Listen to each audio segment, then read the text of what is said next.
Time to set the stage with the lights off. Let the little nigga breathe to the fight's lost.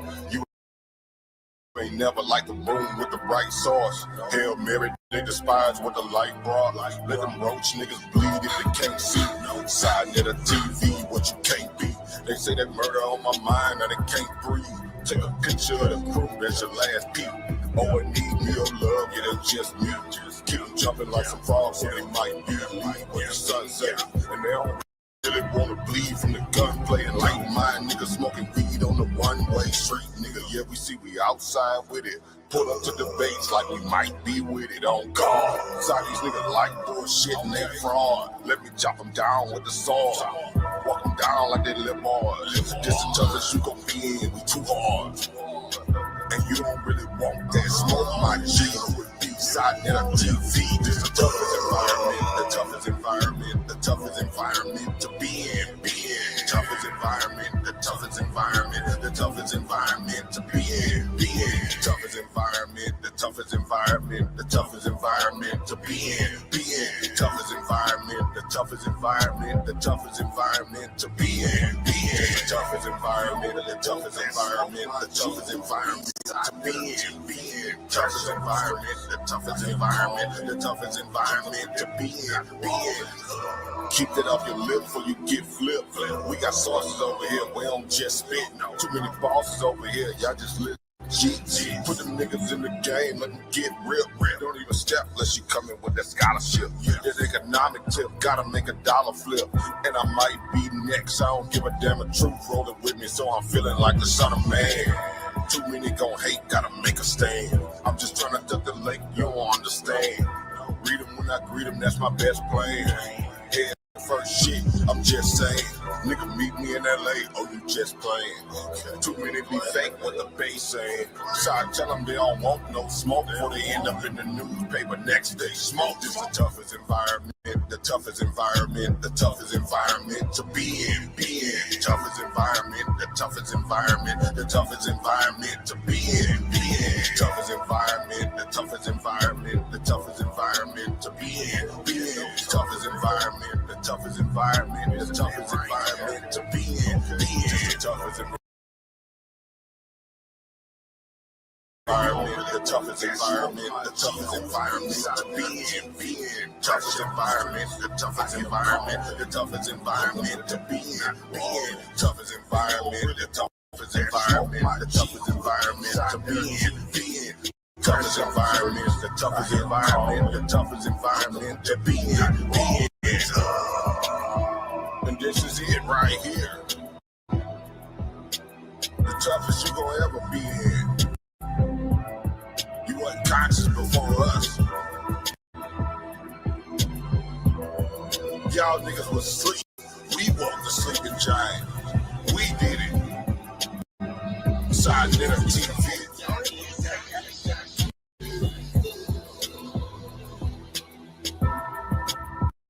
So stay your ass in your little box where you feel safe. Cause it's motherfucking monsters over here. Real monsters. Peace and Pan-Africanism. It's your brother Herman Smalls in the toughest environment you can be in.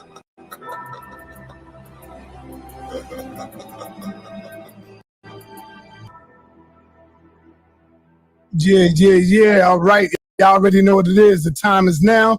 The time is now. We got the debaters in the building. We got Ryan. And of course, we got Zion, the Lion, in the building. This is a heavyweight matchup right now. I want y'all to know.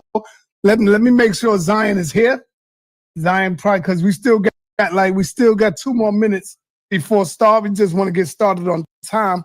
So I want to wait until Zion get here. So family, this is good. Here you go. He's in the building. This is the heavyweight matchup. And I'm giving it to y'all, man. All I ask is to show some love and donate to your brother. That's all. You know, donate to your brother for this debate. Okay? And so I want to first say that Ryan, Apologetics, came in, the HOK, knocking Hebrews right and left. You know, the people give the win to Ryan. He took on Apostle. They gave the win to Ryan. He took on Elder Yara. They gave the win to Ryan. So that's showing you that they're not biased over here. And now, you know, Zion had to step up. He couldn't take no more of this stuff. He couldn't sit back and say, yo, this brother here is coming through, beating up all Israelites. Let me get up in here. So I called Zion, and I said, Zion, I got somebody for you. I forgot how the conversation went, but Zion was all in for it. You know, this brother don't run from debates. He run to debates. 3 o'clock. And that's what this brother did. He ran to the debate as soon as I mentioned and told him who I got. He said, Saul, it's on. Just let me know when it's on. I called Zion and we got it. So what I want to do right quick is let you know real quick. I'm going to get this out. All right. So y'all can know the rules. Of course, no one talking on each other's time. There's going to be 3 rounds. Each of y'all will have 15 minutes per round. 3 minutes after each round, you will have time to rebuttal because this is such a heavyweight matchup that you got to have rebuttals in this one right here. Every round, you will have 3 minutes to rebut each other.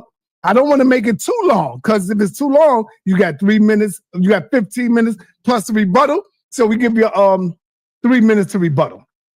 All right. The event starts at 3 p.m. hosted by Sonetta TV. You already know what it is. The Cash App right there Ryan presents a tradition biblical framework questioning whether Deuteronomy 28:68 truly applies to the horrors of the transatlantic slave trade. And of course, we got one of our champs in the building, Zion Lexx, renowned Hebraic scholar and cultural voice, offers piercing prophetic insight linking the ancient text to the historical trauma and legacy of African enslavement. And so with that, family, let's get ready to rumble. I forgot who's supposed to be going first. I think it's you, Zion, because you are the challenger, right? I believe we said we were going to do a coin toss. Yeah, all right. But I forgot about that. But being that Ryan is the challenger, normally he goes first because he's the one challenging. But if it's all right, if you want to throw a coin toss, it's up to you. I'll tell you what. I enjoy both spectrums of starting or finishing or whatever. I'll start it off. I'll set it off. Okay, is that cool with you, Ryan? Yeah, I don't care. Like you said, we said coin toss initially, but I could care either way. It's fine. Whatever. Okay. All right. So without any further ado, Brother Zion, you got 3 minutes in this opening round, and y'all already know what the topic is. The opening round, just to be clear on everything before we start getting the time out. Yes. I haven't debated in a while, right? So the opening round is us going into a brief introduction, me first, obviously, then him first, and then straight into the presentation after. Exactly. And now, Ryan, after his presentation in the first round, you should have a pen or whatever ready because you're going to have 3 minutes to rebut his round before you even start your 15 minutes. You got it? Okay, that's how we're doing it. Got it. All right, That's how we're doing it. And the same with Zion. As you go in, Zion going to have 3 minutes to rebut what you bringing out before he starts his minutes. Now, the topic is, so we can get it straight. Let me let everybody know the topic. Not now. Can't talk now. Here is the topic. Is the transatlantic slave trade a fulfillment of Deuteronomy 28? That is the topic. Zion, the time will start when you're ready, brother. You got. I have my screen shared, and I would love if you could make sure our faces can still be seen. So just they're perfect. Yes. Perfect. All right. This is your opening round. You got 3 minutes to open up. Let the people know what are you here to prove, and let's document your point. Go ahead, brother. Time will start when you're ready. All right. Excellent. So, unfortunately, I'm not that familiar with Ryan. Kudos to him. I'm hearing that he's doing a pretty good job on the HOK platform. Thank you to Sonetta and the HOK platform for once again bringing a powerful meeting of the mind, so to speak.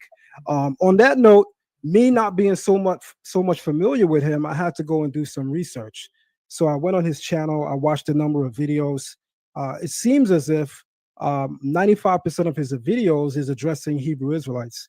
Something that I definitely have to say from the outset I found interesting. Even after watching one of his videos, he says that it's due to his interaction with Hebrew Israelites that he created that channel. So then it makes sense that most of his channel is about, his interaction with the Hebrew Israelites, because he says that that's, after all, why he named his channel what he named it, and that's why his channel carries the content that it carries. But he kept saying something, Sonata, that bothered me. He kept referring to Hebrew Israelites as self-proclaimed. So I'm going to go into my next slide because I have something to say about that. So Ryan continually refers to the Hebrew Israelites as being self-proclaimed Hebrew Israelites, because the thinking of white supremacy is that a black man thinking greatness of himself can't come on his own. It always has to come with the cosign stamp of approval from the white status quo. So that's why many like him always refer to us as self-proclaimed Hebrew Israelites. But I want to offer a nice opening rebuttal to that. In the book of Isaiah, chapter 44, verse 5, there's a verse that says, "One shall say, I am the Lord's. One shall call himself by the name of Jacob, and the other shall surname himself by the name of Israel." What does this verse do? This verse affirms the God-given right of Hebrew Israelites to reclaim their national identity, defiantly rejecting white supremacy's attempt to arrogate to black people who and what they are. With all due respect, Ryan, we don't need your goddamn approval to self-proclaim ourselves as Israelites. The Bible says that God will raise his people up from the places where he will scatter them, and he even says that we will surname ourselves. So you goddamn right we're calling ourselves Hebrew Israelites. You goddamn right that we are allowed to make that proclamation. And I just want to let you know, as an opening jest, play if you want. It's on you. Step into Wix Studio and handle every part of your build from one platform. Map out your project with an AI-powered visual sitemap that generates site structures and wireframes in seconds, not days. When your client's on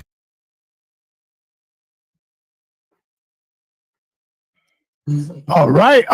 Powerful opening. You still had a couple of minutes left, but all right. So, Ryan, are you ready? Ryan, are you ready? Unmute yourself. Let's get it. Let's get it.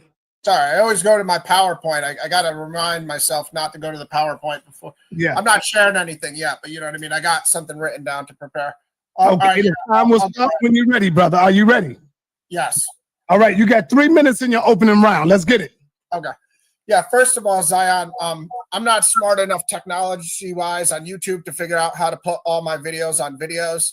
So you probably only saw the ones under videos, none of my videos under live, but I have 247 videos on my channel, and I haven't talked about Hebrew Israelites in a title for probably 2.5 years now. So I would suggest revisiting my channel for that.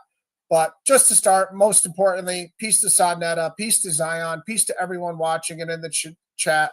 I sincerely appreciate Sadnetta's willingness to allow everyone a voice, and I hope everyone else watching understands how invaluable a righteous judge or moderator is for this kind of information.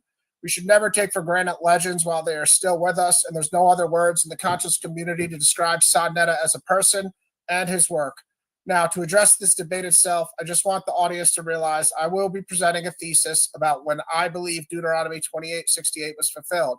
And Zion will have a thesis on his version of when Deuteronomy 28:68 was fulfilled. Our disagreement over the time frame of the fulfillment of Deuteronomy 28:68 is a core issue in this discussion. Zion will be taking an affirmative that the transatlantic slave trade is a fulfillment of Deuteronomy 28:68. I will be taking the negative stance that Deuteronomy 28:68 was not in any manner related to or fulfilled by the transatlantic slave trade. I'm going to emphatically, biblically demonstrate that my thesis is more consistent with God's holy word and secular history. I'm going to do my best to glorify God's will to aid anyone who is unsure about this information and struggling for answers. My ultimate goal is only truth and faithfulness to accurately portraying the gospel message. I'm going to be using the ESV translation for all my scriptures within my presentation. I've highlighted key elements of verses for the sake of time. So during my presentation, I won't always be reading the entire verses. I'm sharing on the screen. However, the audience is free to read the entire verses. I put the surrounding context of all the key points I'm trying to show. So please just have an open mind in this debate. I'm not trying to take away anyone's personal identity or willingness to spiritually identify as an Israelite. What I'm doing is I'm trying to stay true to what the Bible teaches and to not eisegete in things that can be used or misused to demean others, to exert authority over others, or to shut the kingdom of heaven in other people's faces. So nothing I'm doing here is a personal attack at anyone's faith. As I showed in my Yara debate, it's just about truthfulness. I look forward to a competitive but respectful dialogue with Zion. Lastly, I'll say nothing about this disagreement again is personal. It's strictly in the interest of truth and in honoring our shared God, the God of Abraham, Isaac, and Jacob. Thank you. Right. All right. So now we ready to rumble. First round. First, let me say there is absolutely no profanity from each brother. No profanity. And for my moderators in the chat, let the people live. You don't need to time them out unless they are using profanity or slander against any of the debaters that's up here. That's what we're giving y'all today. Let the people go in, let the people rumble, and let them say what they want, as long as they are not slandering, cursing people out, or being disrespectful. Let the people live. And so with that, Zion, you got the first 15 minutes, brother. Time will start when you're ready. Go ahead, Zion. You got something to say? Go ahead, brother. Yeah, give me 60 seconds on it. Yes, go ahead, bro. All right, so that's what I'm saying. Let the people live. Let the people do what they do, as long as they're not in here being very disrespectful. Let them live. Let them write. Let them say what they want. This is the toughest environment to be in. And this is why a lot of debaters, they run to the little minor leagues. They don't want this toughness, you know. They say things like Sarnetta is biased. Y'all know I'm not biased. When the debate comes, Sarnetta let the people do the judging. I'm not biased at all when it comes to this, you know? And so the people is getting ready. Patience in 6. I see my man Keon is a hater. Keon hating hard. Patience in 6. I hear you, Keon. I see you. Well, where your team at? Are they even in the goddamn playoffs? Where your team at, Keon? Nah, you ain't even got no team. All right, Zion, you back? You ready, brother? Unmute yourself, Zion. Sorry about that. My screen is shared, correct? No, your screen not shared yet, brother. Okay. Hey, and don't hesitate to donate. The Cash App work, y'all. I'm giving this to y'all. Show some love, and that makes me want to give more. You know, y'all did great with the other debate, and that's why I'm doing this debate with y'all. Y'all did good. All right, Zion, let me know when you're ready. Your screen is now showing, Zion. All right, let's get it in. All right, time will start when you're ready. I'm absolutely ready. Time starts when you talk. All right, so the debate topic is Deuteronomy 28:68 a fulfillment of the transatlantic slave trade? Sonetta, just make sure someone's mic is muted. There's a feedback coming through. Stop the time for a moment. I'm gonna start the time over. What's going on is I'm by my window, and my Dominican brothers and them downstairs playing their music. So I'm put mine on pause while we get it. Go ahead, brother. Okay. I started the time all over. So Thank you. I'm gonna start when you're ready. Okay, thanks. All right, I'm ready. So again, the title is Deuteronomy 28:68 a fulfillment of the transatlantic slave trade? So there's some things that we got to set in place first. The verse begins by saying, "And the Lord will bring you back in ships to Egypt, a journey that I had promised that you should never make again. There you shall offer yourselves for sale to your enemies as male and female slaves, but there will be no buyer." Over the course of history, there's been several commentators that take different stances and points of view as to what this is. It's my job tonight to demonstrate exactly what this is a fulfillment of. The first thing I'll have to do is frame the argument. Ryan acknowledges, as a Bible believer, that when God speaks through the mouth of his prophets, it's a true thing. So God says in the book of Amos, chapter 3 and 7, "Surely the Lord God does nothing unless he reveals his secret to his servants, the prophets. The Bible is on record, as Ryan knows, stating that God will scatter the children of Israel to the four corners of the world. I would assume that the four corners of the world would possibly include Africa. I would assume that it would possibly include the New World at that time in history, known today as America. So Amos 3:7 says, surely the Lord God does nothing unless he reveals his secret to his servants, the prophets, meaning that if there's something that's going to happen to his people, there should be key. This game, you're not ready for it. Key passages and verses in the Bible that are revelatory towards describing exactly what that is. Here we go. Throughout the Bible, Egypt is used as a symbol of bondage. This has to be framed first so that people understand when Israelites look at Deuteronomy 28:68 and we say that the Egypt there is symbolic of bondage and not literally the location. Everybody says that we're making that up. Hebrew Israelites are lying. I'm going to show you well over 7 sources tonight, possibly more, that go into depth on Egypt being more symbolic than a location. The most explicit association of Egypt with bondage occurs in the book of Exodus, where the land is referred to as Beit Avadim, the house of bondage. I am the Lord your God who brought you out of the land of Egypt, out of the house of bondage. This phrase frames Egypt not merely as a location, but as a condition, a spiritual and physical domain where human dignity was denied and Israel was enslaved under a tyrannical power. Egypt as a cipher or code for future exiles. In Deuteronomy 28:68, as part of the curses for disobedience, it is said, the Lord will bring you back in Egypt to ships, and there you shall offer yourselves to your enemies for bondmen and bondwomen, and no one will buy or i.e. redeem you. This passage invokes Egypt not necessarily as a literal destination, but as a return to the condition of degradation and abandonment, symbolizing exile and divine disfavor. Many commentators, from Rashi, an 11th century commentator, Abarbanel, understood this Egypt cipher or code to refer to future exiles, where Israel would again know the bitterness of slavery, whether in Babylon, Rome, or other lands of the diaspora. So that's sources now.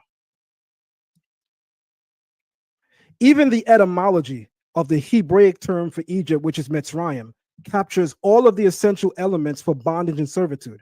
The Hebrew word for Egypt is not Kemet. We have our own word. When you go into the Levant and when you go into Mesopotamia, there are words that we use to describe Egypt. Our word is Mitzrayim. The root of the word Mitzrayim is Zarar. Zarar means narrowness, constriction, distress, oppression. This root gives us words like Metzar, which is the Mesopotamian term, a narrow or constrained place. Zar, which is the root, enemy, oppressor, or one who causes distress. Zara, trouble, anguish, affliction. Thus, even without historical context being laid, the linguistic root of Mitzrayim carries the meaning of a place of narrowness, affliction, and restriction, all essential elements of what it means to be in bondage. That's critical and key. Several Jewish commentators explain those interpreting the spiritual layers of the Torah regard Mitzrayim or Egypt not just as a geographic location, but also as a symbol of both physical and psychological spiritual bondage. Here's a list of key sources and schools of thought that interpret Mitzrayim or Egypt in this dual manner. You have the Zohar, written by Rabbi Shimon Bar Yochai. This is you have the work of the Ramchal, Rabbi Moshe Chaim Luzzatto. You also have the work of Rabbi Samson Raphael Ersh. You also have the work of Rabbi Abraham Isaac Cook. And all of the references are on the screen so everyone can see exactly what they're saying. In each of these cases, they're all describing Egypt not simply as a physical location, but as a spiritual condition, being symbolic of oppression, judgment, and bondage. This is key because now we would understand that when Hebrew Israelites make this argument, it's not innovative, it's not new, it's not unique. In fact, it's rooted in scholarship that has been traced for over 1,000 years. Ryan also is aware of what's called dual fulfillment prophecy, which is the idea that a prophecy that it's given in the Bible can repeat itself or it can happen more than once. Why is that key? Ryan is going to argue that Deuteronomy 28:68 has a separate or possibly earlier fulfillment. My question is, well, does that negate that it can have a dual fulfillment? If you are to posit tonight, and if you can demonstrate that it has an earlier fulfillment, are you negating the fact that within the Bible's teaching, there's something called dual fulfillment prophecy? Let's go into that really quick. Dual fulfillment prophecy, also known as double reference or prophetic layering, is a concept in biblical interpretation where a single prophecy has more than one fulfillment, one in the near future and another in the distant future, often with messianic or eschatological implications. Examples of dual fulfillment prophecies in the Bible. Isaiah 7:14, behold, the young woman shall conceive and bear a son and shall call his name Emmanuel. The immediate fulfillment is in Isaiah's time. This likely referred to a sign to King Ahaz that the child will be born as proof that Syria and Ephraim would not destroy Judah. The distant messianic fulfillment, later Jewish and Christian traditions see this as a messianic pointing to a future redeemer born under miraculous circumstances. So clearly, based on the first example, the Bible has prophecies with a dual fulfillment. One prophecy can refer to more than one era. Joel 2, I will pour out my spirit on all flesh. Initial fulfillment. This may have been partially realized in revivals in ancient Israel. The greater fulfillment. Rabbinic and later messianic interpretations associate this with the messianic age where divine knowledge and prophecy are restored globally. Psalms 22, the suffering servant. Though written by David, much of the psalm describes a person being mocked, pierced, and surrounded by enemies.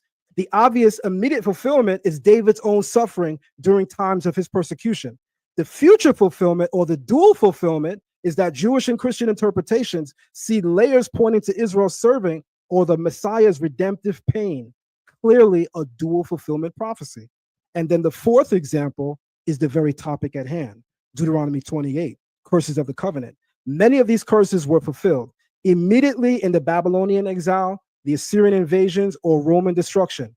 But later again, as in the transatlantic slave trade, exile and dispersions experienced by later Israelite descendants. This shows the pattern of prophetic cycles, repetition of punishment when covenant is broken or where greatness is repeated, such as David and the Messiah. Duly note this, everyone. This is paramount and key. These are a list of ancient rabbinic sources that all agree that Deuteronomy 28:68 specifically points towards a dual fulfillment, it having elements that were fulfilled at the 1st and 2nd century Common Era, and it having elements that yet remain unfulfilled in the lifetime of these men. And as you can see, their years span. So you have Rabbi Samsai and Raphael Hirsch, the Ramban, Rabbi Moshe ben Nachman, Seferno, Rabbi Ovadia ben Yaakov, and you also have a person known as the Malbim, Rabbi Meir Lebush ben Yechiel Michael. These four rabbinic sources all agree in what's called dual fulfillment, but more specifically, Deuteronomy 28:68. In all of their writings, they all agree that this specific verse has a dual fulfillment. So when Ryan tries to stop Hebrew Israelites from saying that this has a fulfillment that is relative to the transatlantic slave trade, he's wrong. Here we go. By the way, Sonda, stop the time for a moment, because I remember something. Sonda, stop the time if you're there. I'm here. Your time is 5:47. You got 5 minutes and 47 seconds, brother. Left. Yes. All right, thank you. Because I remember previously when we debated, you would sound off an alarm to let us know. That's why I had to stop. Yes, I got that ready. If you want, yes, please, yes, please. You will hear the horn. Thank you. That's gonna help me. You'll hear that, brother. Good. So when we get to that 3-minute marker, sound that off for me. Oh, all right. You wanted at 3 minutes. At 3 minutes, because we already at 5 and change now, so I'm good. Got you. You got 5 minutes and 47 seconds, brother. Thank you so much. Thank you so Time much. resume. All right. So here we go. Time is on. So I've already framed the argument that in order to understand this, we must understand that the most relative scholarship towards the Bible is going to be rabbinic and messianic sources. Whether or not I agree with Christianity, they are regarded as being authoritative sources in interpreting the Bible. Also, rabbinic sources are regarded as authoritative sources in interpreting the Bible. And of course, us as contemporary leaders and teachers, we are also contemporary and authoritative sources. So I'm incorporating a mix of all of them. The first thing that I'm framing is that we must understand that Egypt has both a physical and geographic location, but it also in the Bible is used symbolically. Also in its etymology, you can see that the etymology of the biblical word denotes bondage. And here we go. After the fall of Jerusalem, many Israelites fled into Africa, where they later were kidnapped, sold, and shipped to the Americas. Now, where's our proof of Israelites coming into Africa? The 70 AD exile and the dispersion of Israelites into Africa. After the destruction of Jerusalem in 70 AD by the Romans, many Jews fled southward to escape persecution and enslavement. These refugees traveled to the Sinai Peninsula into Egypt, and from there migrated further into North Africa, eventually dispersing throughout Central and West Africa. This exodus fulfilled the prophetic words of Deuteronomy 28, which foretold that Israel would return to Egypt in ships and be sold into slavery, yet no man shall buy or redeem you, symbolizing total rejection and degradation. In West Africa, these Israelite exiles established thriving communities, maintaining traditions of circumcision, Sabbath keeping, dietary laws, and even Hebrew names. Over centuries, they became embedded in cultures that would later be targeted during the transatlantic slave trade. Many of those kidnapped and sold into slavery came from regions with clear Judaic cultural markers, including the Igbo of Nigeria, known for traditions like circumcision on the 8th day, Levitical purity laws, and claimed descent from the tribes of Israel. The Ashanti of Ghana practiced laws of inheritance and purification, echoing Torah commands. The Lemba of Sierra Leone maintained oral traditions of being descendants of ancient Israelites. The Beta Israel of Ethiopia preserved Torah, kosher laws, and sacred Hebrew texts for centuries. The Yoruba held beliefs in a singular, all-powerful creator and practiced naming customs linked to Hebrew roots. Historical and rabbinical sources that show and prove that Jews and Israelites after 70 AD made their way into North, West, and Central Africa. Beginning with Eldad Hadanite, the 9th century, a legendary Jewish traveler from East Africa. Eldad claimed descent from the tribe of Dan and reported that lost tribes of Israel lived in parts of East and West Africa, practicing Torah. Thank you. 3 minutes left. Practicing Torah and speaking a form of Hebrew. His writings were accepted and preserved by Jewish communities across North Africa and Europe. The Jews of Bilad al-Sudan, the land of the blacks. Arabic and Islamic sources from the 10th to the 16th centuries, including Ibn Khaldun, documented Jewish communities living in West Africa, particularly in the regions of Mali, Timbuktu, Songhai, Nigeria, and Ghana. These Jews, often referred to as the Jews of Bilad al-Sudan, the land of the blacks, maintained their identity until Islamic pressure and enslavement fractured their visibility. The Vilna Gaon, a European rabbi in the 18th century, wrote a letter addressed to the lost tribes of Israel, acknowledging that they had been seen and located in Africa, particularly in the regions of Sahara and West Africa.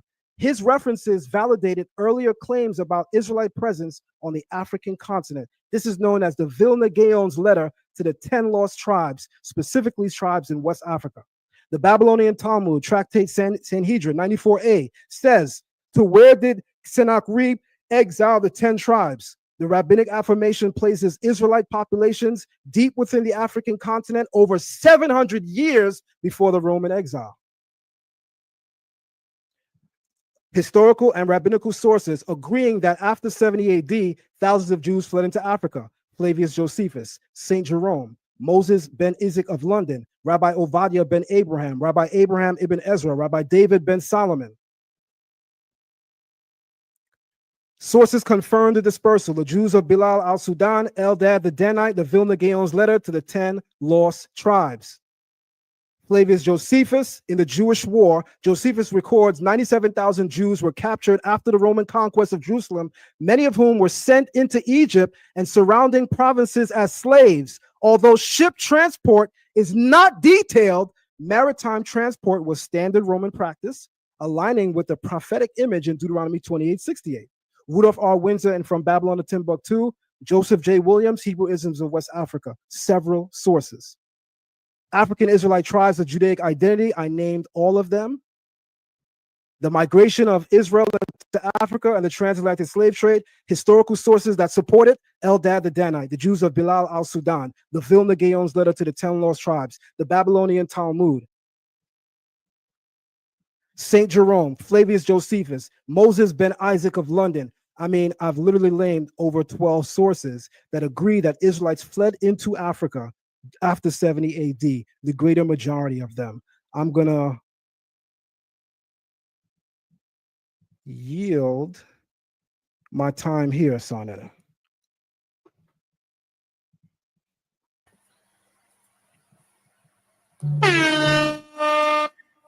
That was right on time, too. Right on time, man. Right on time. All right. Powerful opening by Brother Zion. This is why you see he's a veteran over here. My man Ryan, are you ready, brother?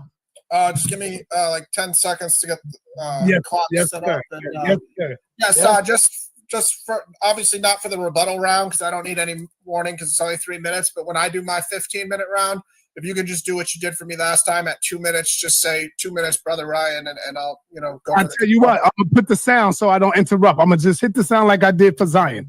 Okay, yeah, I mean I'm gonna hit that horn, and then you know that you got 2 minutes left. And when I hit the horn again, it's time. Okay, yeah, I was gonna say the horn might throw me off, like if I'm at the free throw line more than you saying it, but it's all good. The horn's not gonna ruin anything. All right, now listen. In your rebuttal time, yeah. In your rebuttal time, when you finish rebuttaling, you can go right into your presentation. Is that cool? Yeah, I mean it's only 3 minutes, so I'm mainly gonna stick to rebuttals. But all right, let's go. Can you share? Can you see my screen, sir? Yes, your screen is up and running. It's sharing. So you see the map of Africa on the screen? Yes, it's right there. We see it. All right, I'm gonna get going here. Okay. First of all, Zion, I do believe Israelites are scattered throughout Africa. It would be ignorant of me to say that Israelites after the Roman 70 AD temple destruction went north, west, east, and south. Didn't go north, south, east, west, and you guys get it. Sorry, I'm a little nervous. The Yoruba had dozens of gods. So just like the Igbo and other African cultures we're going to get into in this debate, they had more gods than I can even mention. So they believed in one creator God, but they had a God for every single function of life, thunder, rain. I'll show it later in my presentation. Next, this is a map of Angola. I didn't hear you mention Angola within where Israelites were scattered, Zion. Approximately 6 million people, or 45% of the enslaved Africans, came from Angola. So I was actually wondering why Angola wasn't part of where the Israelites are, because that's literally almost half of the entire African slave trade. Next, I'll say that rabbis, and I don't like to say rabbi because we're only supposed to call Jesus rabbi, so I'll say famous Jewish teachers. Yes, they're credible Bible sources, but they're far from the authority over the scriptures when they don't even understand that the Messiah came, which is the most fundamental thing in the Bible to understand when the Messiah came. And Jesus himself proved that there were many false Jewish teachers at the time who were brilliant, but yet they missed the scriptures. So God revealed these things to little children, but kept them from the wise. God didn't promise to curse the Israelites forever. I'm sure you'd agree that when the Messiah comes, Zion, God's no longer going to be cursing people. So for me as a Christian, Jesus coming ends the curses. So to say that Deuteronomy 28, the curses are still going today or 1,500 years after the Messiah, well, I just don't agree with you, and I don't think you would agree with me if you thought the Messiah came and started the Messianic age. Dual fulfillment is fine. It is part of the Bible. Yet, again, not 1,500 years after the Messiah came, and also not after God told us verbatim that Christ's blood paid for our sins and the curses. So Galatians 3:13 will say Christ redeemed us from the curse of the law because he was cursed, like Deuteronomy 21, 22, and 23 states, cursed is any man who was hung on a tree. Jesus fulfilled that by hanging on the cross. Egypt is bondage. I'm fine. I'm going to show you within my presentation that Hosea refers to Egypt as bondage over and over again for the Assyrian captivity, which was the true fulfillment of Deuteronomy 28:68. Yeah, I'm also fine with Israelites going into the entire world. As I said, the four corners of the world was used by all the ancient cultures. So the Assyrians called the four corners of the world the Middle East and that surrounding area. Yet it does refer to the whole world also, because we know that the four corners of the world will eventually mean that. That doesn't mean that Deuteronomy 28 curse was putting them there. That just means they were scattered there over time, over the thousands of years that would occur. So that's pretty much everything I wrote down as my rebuttals, and I'm right at 3 minutes. So after that, I'm going to get into my presentation once Sasa has time here. I'll yield. Time. You have 15 minutes in your first round. Time will start when you're ready. All right, just let me reset my clock, please, and just get a quick breath.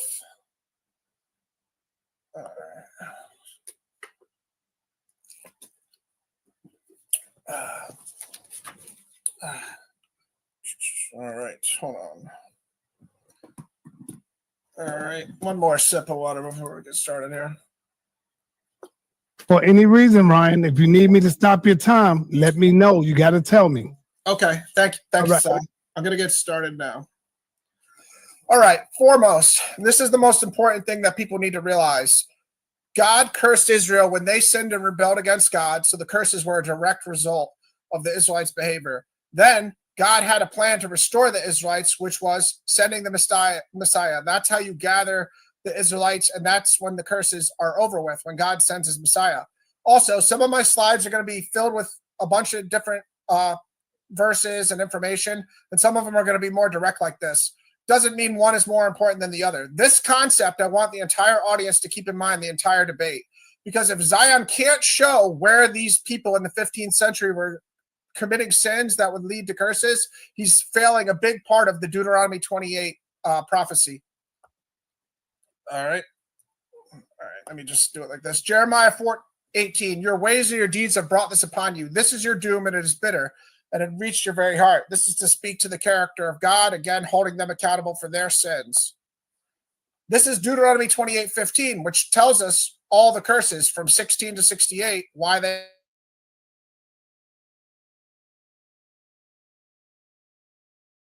All right, Ryan, you stopped. I stopped your time. You're at 13 minutes and 53 seconds. You might have to go out and come back in. Your presentation stopped. Ryan, call him Ryan. All right, let me kick him out. That way he'll know he's out and he'll come back in. He's at 13 minutes and 53 seconds. He will be back in, y'all. Just be patient. And super violate that Cash App button, man. I don't see my people in the Cash App. Where you at, Captain? My Cash App is right there, Captain. I got Captain in the building. My supporters. Cosmon Cal. I ain't never seen nothing from Cosmon Cal. I'm calling y'all out, man. Where y'all at? Where you at, Neftali? Super violate that Cash App button so we can support these great debates, man. I got Tazoriak coming up next. I got somebody for the captain. The champ. Captain is in the building. All right, Ryan is back.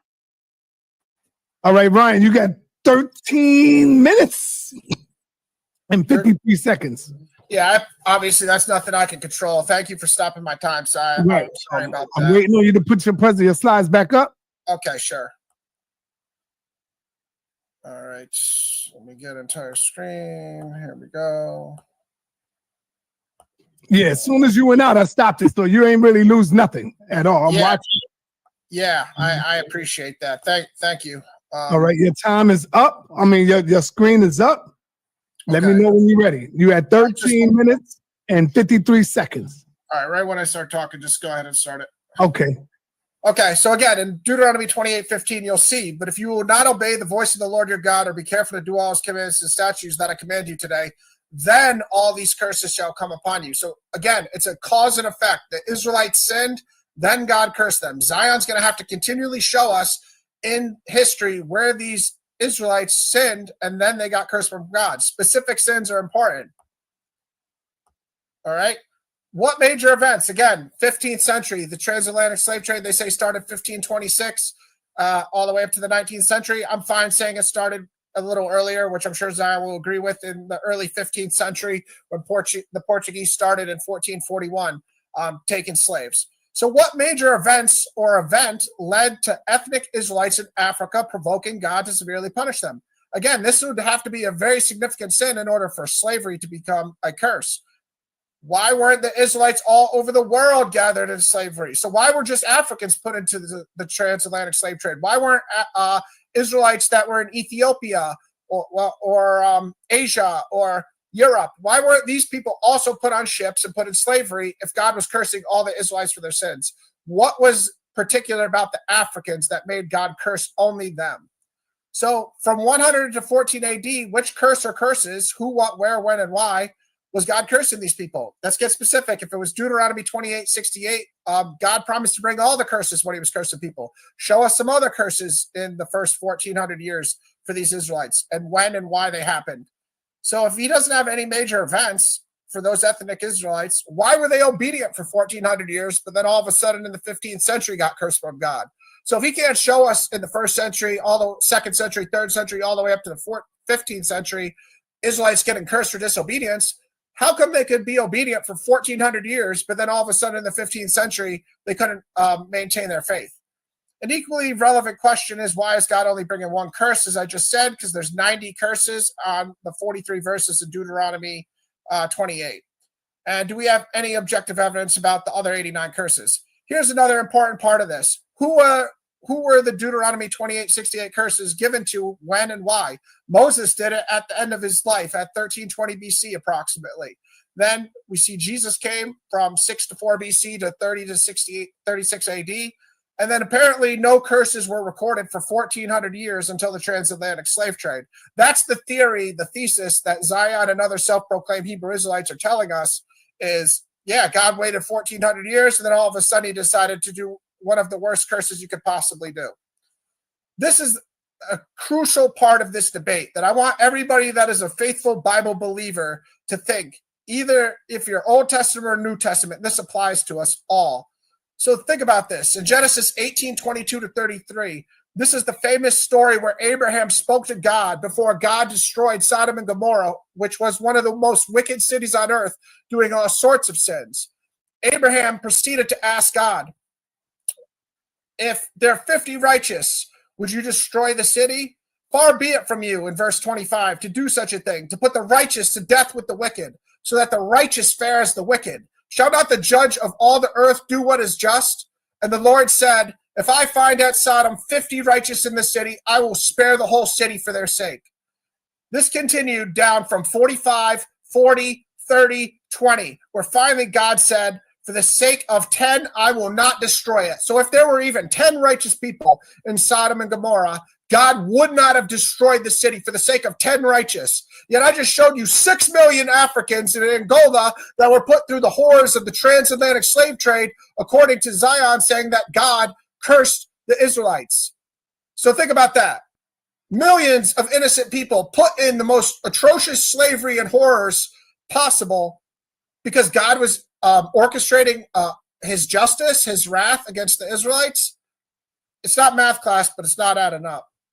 So again, approximately 12.5 million Africans were forcibly put in the transatlantic slave trade, and only about 10.7 million survived. So approximately 2 or 2.5 million died in the Middle Passage. Again, is God making those people die in the Middle Passage? No. Okay, so now is a very important part of this debate also. Zion needs to deal with specifics. He can't just say Israelites were in Africa. He needs to tell us specific numbers. Was it 1 Israelite, 2, 10, 20, 100, 1,000, 1,000,000, 12 million? Tell us how many Israelites you're talking about, Zion, in order for myself and for the audience to follow your logic. And I apologize for getting excited here. I just get excited about defending God's holiness with the Sodom and Gomorrah story. Apologize for yelling. But anyways, we need specifics, Zion. You can't just say Israelites in Africa. You have to give us a rough estimate. I understand it's impossible for you to give a specific number, but give us a rough estimate. If we're talking about 1,000, 10,000, 100,000, or 1,000,000 here, you got to show us this. You got to make it clear for myself and the audience.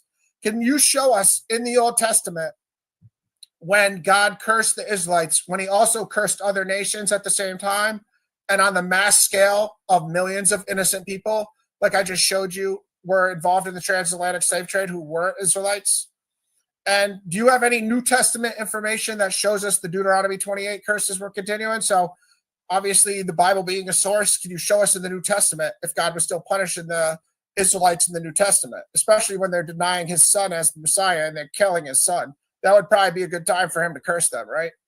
All right. So again, this is the original audience. So this is how you exegete Deuteronomy 28:68.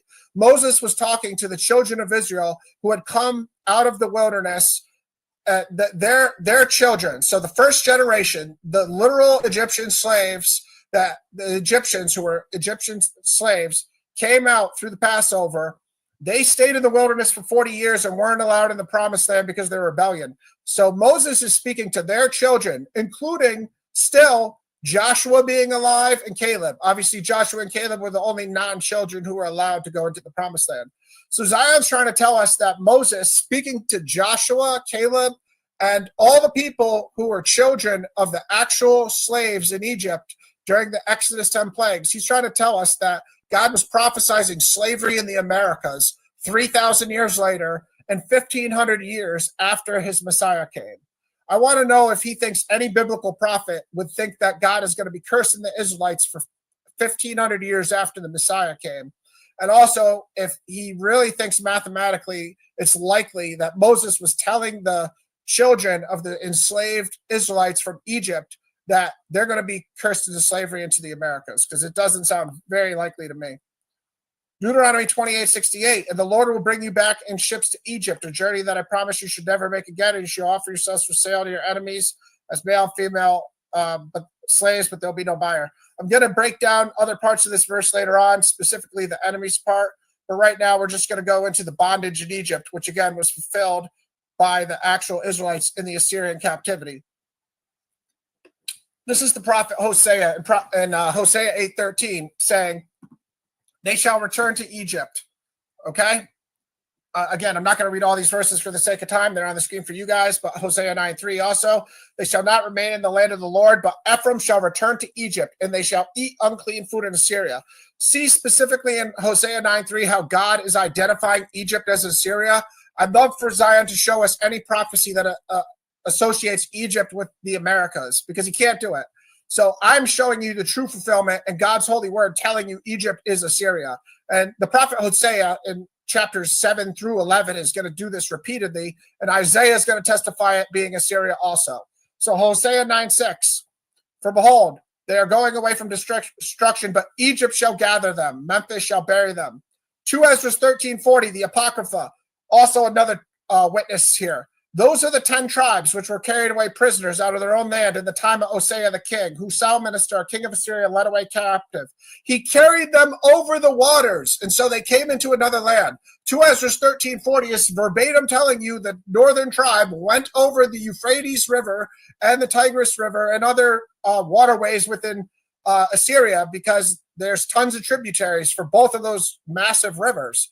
So 2 Ezra 13:43 to 44 testifies that they went over the waters in boats, because it's telling you that God had to stop the flow with a miracle to return them. So if he had to stop the flow like the Red Sea or the Jordan River with a miracle, and Isaiah's going to testify to this too, how did they get over it the first time? Clearly it was boats. The only other way is a bridge, and they didn't have millions of bridges in Assyria to transfer all the plunder, slavery, and cattle.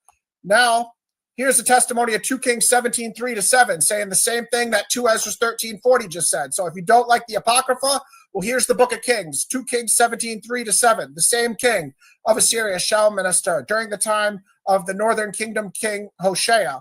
For 3 years, he besieged the city. Again, one of the major curses of Deuteronomy 28 are besieging the city. You see the Assyrians besieging the city, fulfilling this. He carried the Israelites away to Assyria and placed them in the Halah and on the Habor.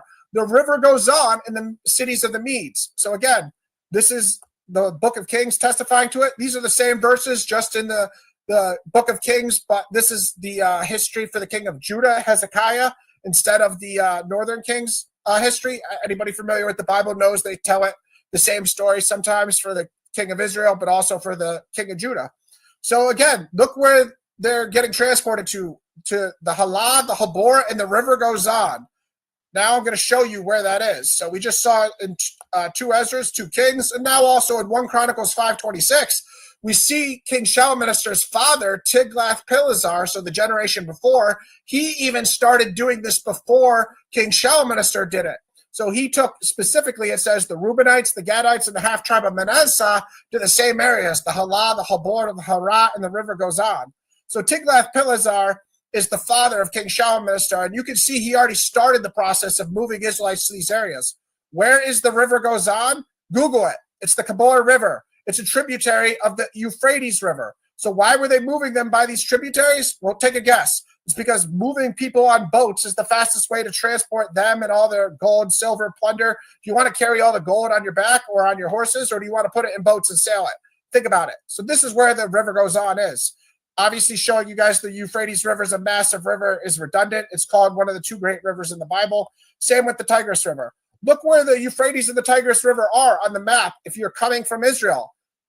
it's unavoidable. You would have to go totally out of your way to the north and then hook back around. And even if you did that, you'd still have to go over the Tigris River. So clearly both these, the Assyrians had to become familiar with using boats in order to transport people. 2 minutes. 2 minutes. Thank you, Sal. But otherwise, they'd never be able to get around in their own country because the Euphrates and the Tigris run throughout their country. This is just a picture to show you a relief of Tiglath-Pileser, the father of King Shalmaneser. That's a relief that's likely associated with him. I'll circle back to these if I have time. This is to show you the ships and boats the Assyrians had. And again, I don't even think Zion debates that this was a fulfillment in Assyria, but I just want to show people that it was. So this is a relief, and it's half broken, so it's fragmentary. But you can see that there's two layers to this boat. It's not just a little boat.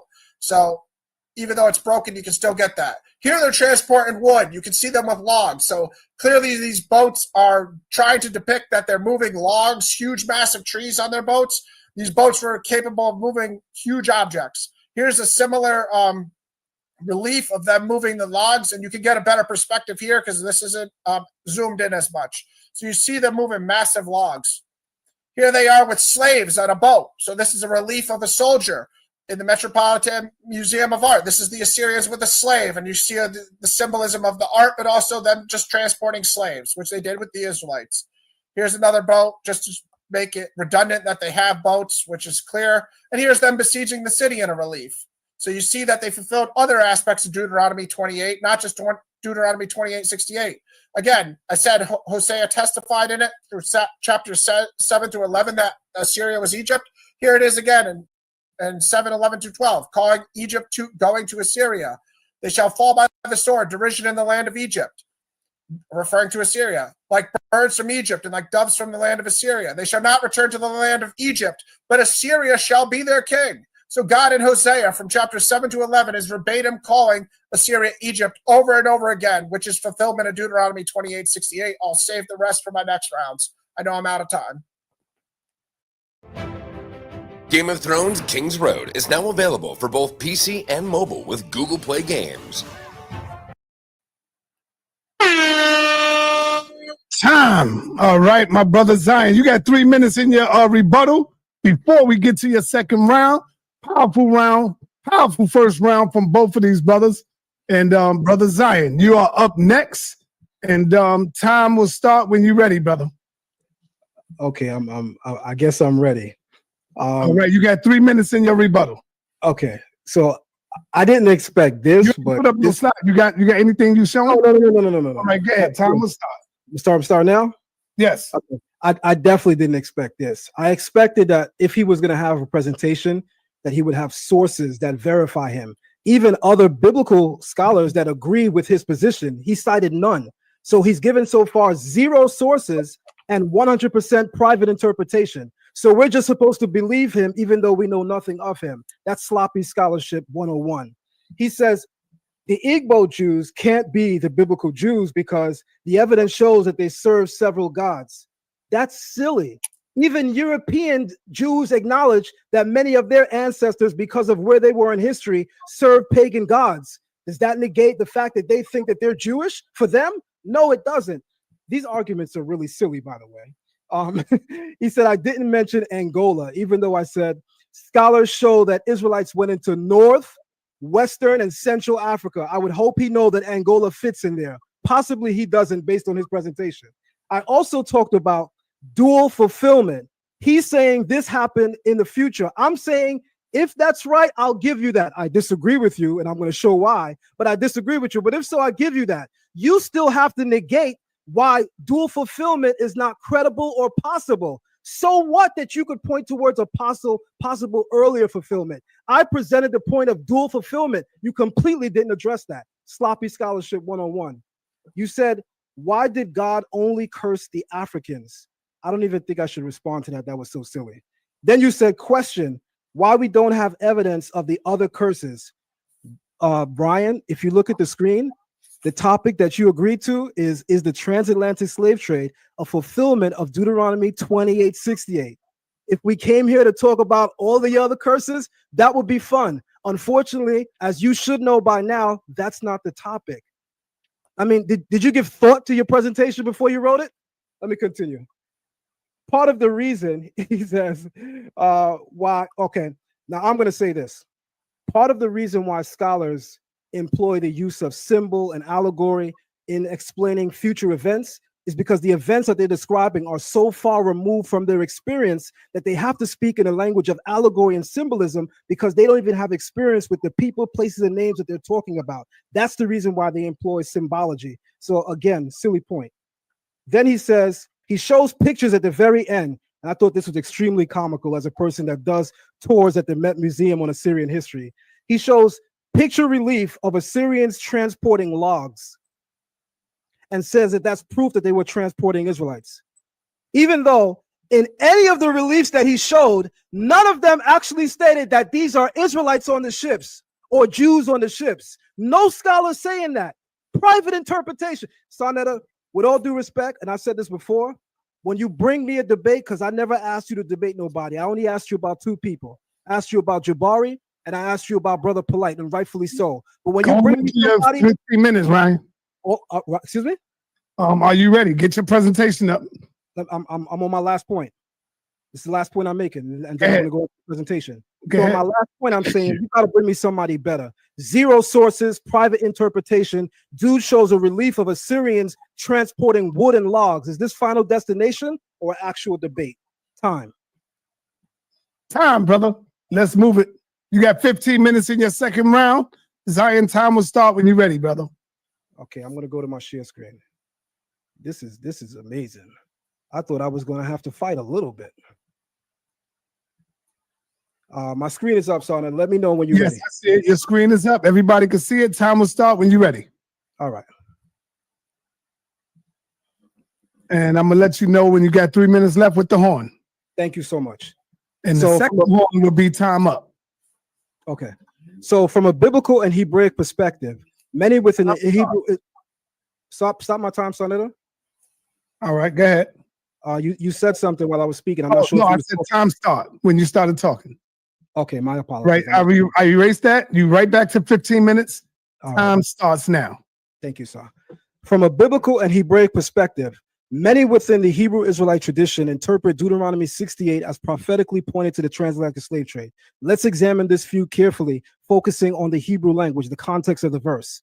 And the Lord shall bring you back into Egypt in ships by the way of I said to thee, you shall no more see it again. And there you shall sell yourself unto your enemies. Bring you back into...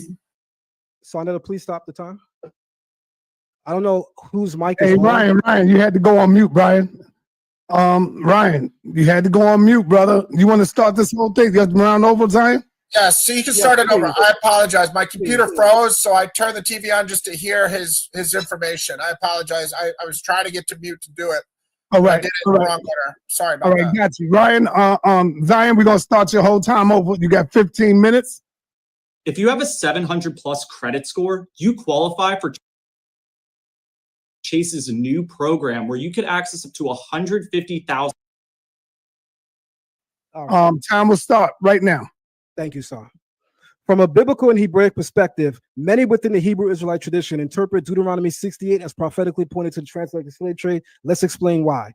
The verse says, and the Lord shall bring you into Egypt again by way of ship, by way of which I said to thee, you shall no more see it again. There you shall offer yourselves for your enemy to your enemies as bondmen and bondwomen, and no man will buy or i.e. redeem you. Throughout the Bible, as I've shown, the term Egypt or Mitzrayim is used as a metaphor for bondage.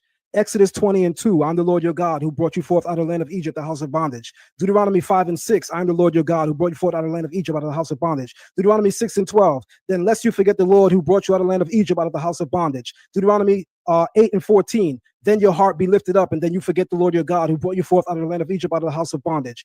Deuteronomy 28:68 is the verse that we explain. Of course, throughout the Bible, Egypt is represented as the house of bondage, as a metaphor for bondage. Here, Egypt is used symbolically as a future return to slavery. These verses clearly reflect Egypt not just as a place, but as a symbol of enslavement, oppression, and the condition from which the Lord delivered Israel. The term ba'anil, by way of ship, this verse mentions being taken into ship, a mode of transport never used for Israel's original exodus from Egypt. So we know it's not talking about that. Historically, There's no biblical or historical records of Israelites returning to Egypt by way of ship in mass deportation. Now watch this. This is going to be very clever. Ryan posits that the Assyrians' captivity, bringing Israelites into Assyrian provinces by way of ship, even though his presentation only showed the transportation of logs and wood, pause, he says that that's a fulfillment of Deuteronomy 28 and 68. So I guess Ryan is on record now agreeing that Egypt is clearly symbolic, because he's not saying that the Assyrians brought us to Egypt. I hope everyone is listening. That means he agrees with the Israelite position that Egypt is symbolic, not referring to the actual geographic location, because in the presentation he just showed, as weak as it was, he showed the transportation of logs, I mean what he thinks are Hebrew Israelites, being transported to Assyrian provinces. That means he's in agreement with my position that it's symbolic. So at least we're somewhere. The verse says, you will sell yourselves, but no man will buy you. This seemingly paradoxical phrase is better understood when you examine the Hebrew. In Hebrew, the term is we'en kone, and no, we'en kone, and no buyer. Kone also means no redeemer. In the Bible, if a Hebrew is sent into slavery or servitude, he must be redeemed.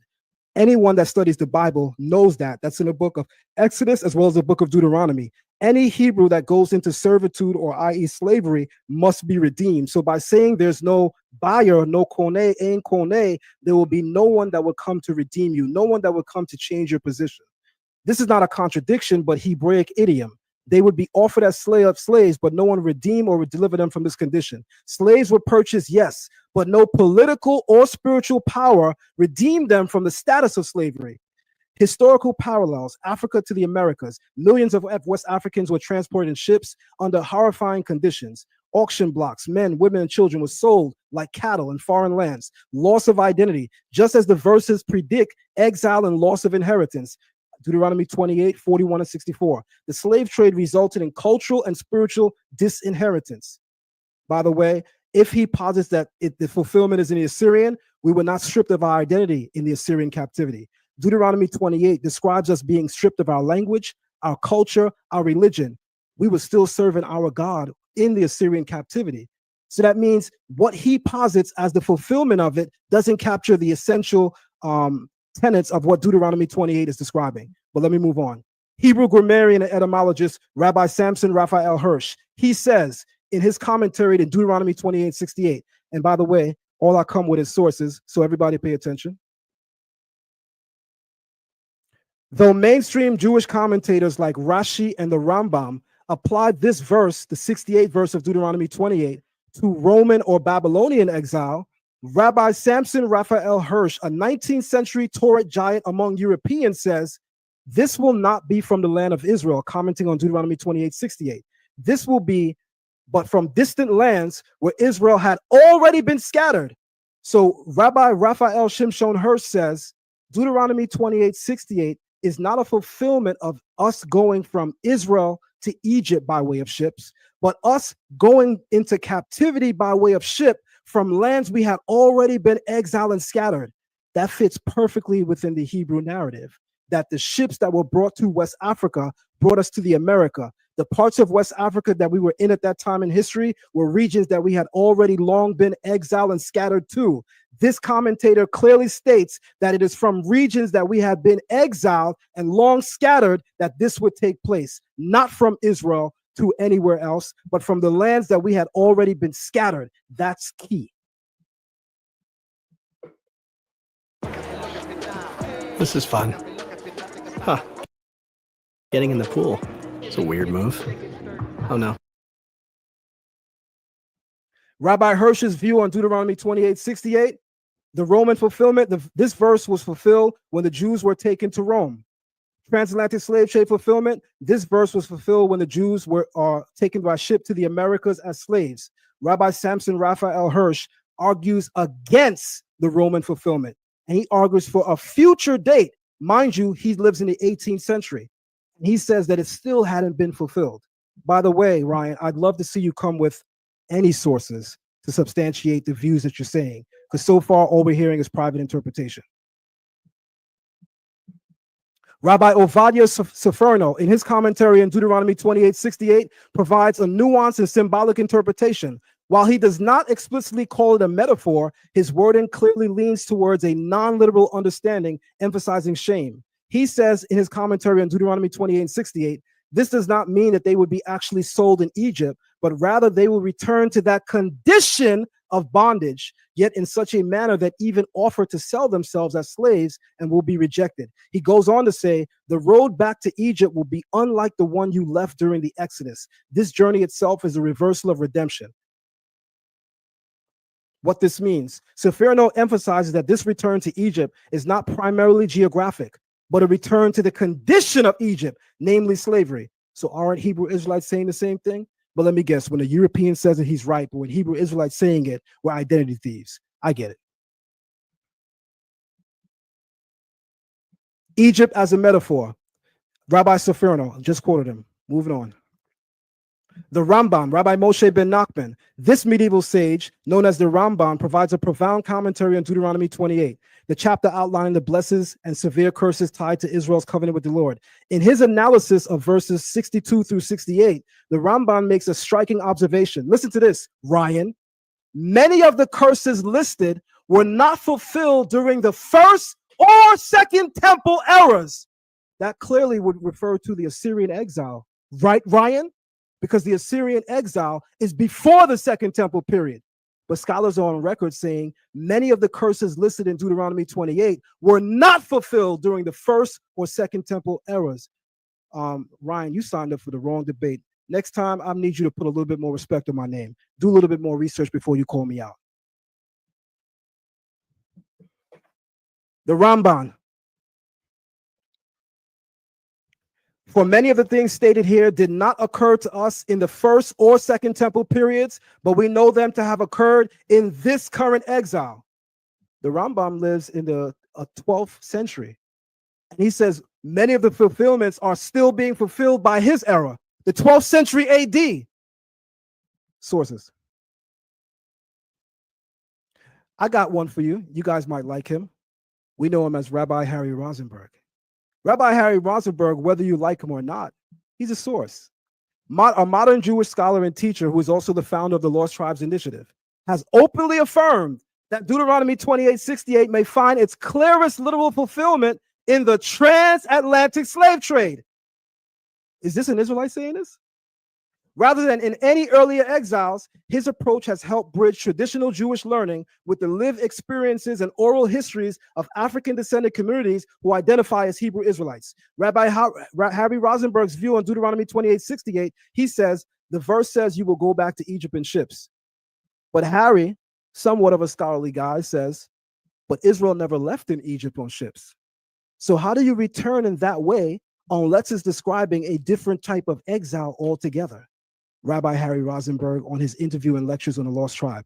He points out that the original Exodus was by land, through the desert and sea, not by ship. Therefore, the verse is not describing a return to a geographical location, but to a condition of slavery via a means never previously used.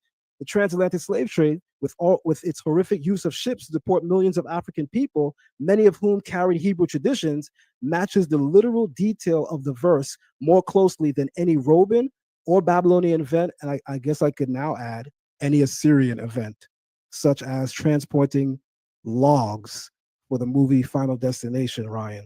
Interesting theory.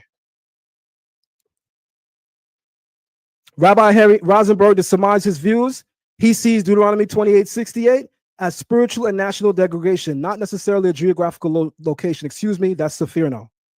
The Rambam's views, this section refers to a future time.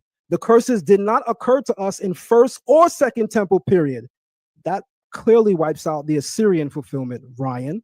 I think you would want to try for the Roman one. But when you try that, I got a nice bomb for you. But I hope that you draw for it. In fact, Ryan, I dare you. Not the Roman exile, says Samson Raphael Hirsch, but rather a later time, after the people of Israel had been scattered all over the world. Now, Rabbi Harry Rosenberg says, this verse mentions being taken into ships, a mode of transport never used for Israel's original exodus from Egypt. Historically, there's no biblical or historical record of Israelites returning to Egypt by ships as seen. Game of Thrones King's Road is now available on both PC and mobile with Google Play Games. And Sonetta, I own this video. I'm closing my time by playing it. Another area in Africa you have something big happening is in Nigeria. You have the Igbo people, or Igbo, pronounced either way. There's 40 million of them. Also Christians, like I spoke about before, how that could happen to the children of Israel very easily. But also a lot of them are now coming out and converting back or adopting the rules of the Torah without all the paganism that they've been practicing for hundreds of years. There's been books written about it from scholars in Nigeria, from scholars from the Jewish people. And where it gets interesting is, in America, there was a slave trade. And a lot of the slaves, a very high percentage of them, came from Western Nigerian ports. And in America today, you see a very large movement of African Americans who say that they're the real chosen people, that they're the children of Israel, they're the Judeans. You know, so what are they just trying to create an identity for themselves because they were slaves, or is there really something here? And the answer is most likely there is something there. And most likely maybe that they were the original Israelites, and maybe that the Jewish people today who are white Caucasian people came in a little bit later on. We know that some of the greatest sages of the transmission of the Torah were converts from Rome. You have a man named Onkelos who wrote a commentary on the Torah, unprecedented, that we still learn today. He was a convert. Some of the largest pillars on the transmission today were Roman converts. So here we are, we're Caucasian Jewish people. And now you have people in Africa saying that they're the real people of Israel. It can't be ruled out at all. We know they were sold into slavery. We know now that they're fulfilling prophecies by saying, we're coming back. We want to rejoin the nation.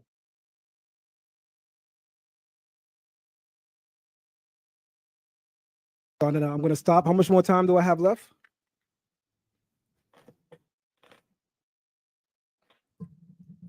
You have 1 minute and 20 seconds. You didn't sound the alarm though. I know, because you was playing the video. My bad. Okay. I got sidetracked. My bad on that one. All right, that's fine. So I want to make something clear. I was too busy looking at the thing, listening, and I ain't look at the time. All right, so I want to make something clear. The topic, you got 1 minute, 20 seconds. Time resumed. The topic of the debate is the transatlantic slave trade a fulfillment of Deuteronomy 28:68? So Ryan mentioning, why aren't we talking about the other verses? Ryan, pay attention to the topic. The topic is verse 68. If you wanted to talk about the other verses, you should have said that at the head of the last week when we decided to have the debate. We agreed on verse 68. I believe so. Stop me if I'm saying something that's not accurate. Lastly, I want to say this. For your next round, Ryan, come with sources. But so far, as a pointer towards you, you're doing horribly great. If that's possible, to be horribly great. Time. Man, wow, powerful second round. Ryan, are you ready? You got 3 minutes in your rebuttal before you get to your 15 minutes. Yeah, just give me one moment so I can keep track of time myself with you. All right, no problem.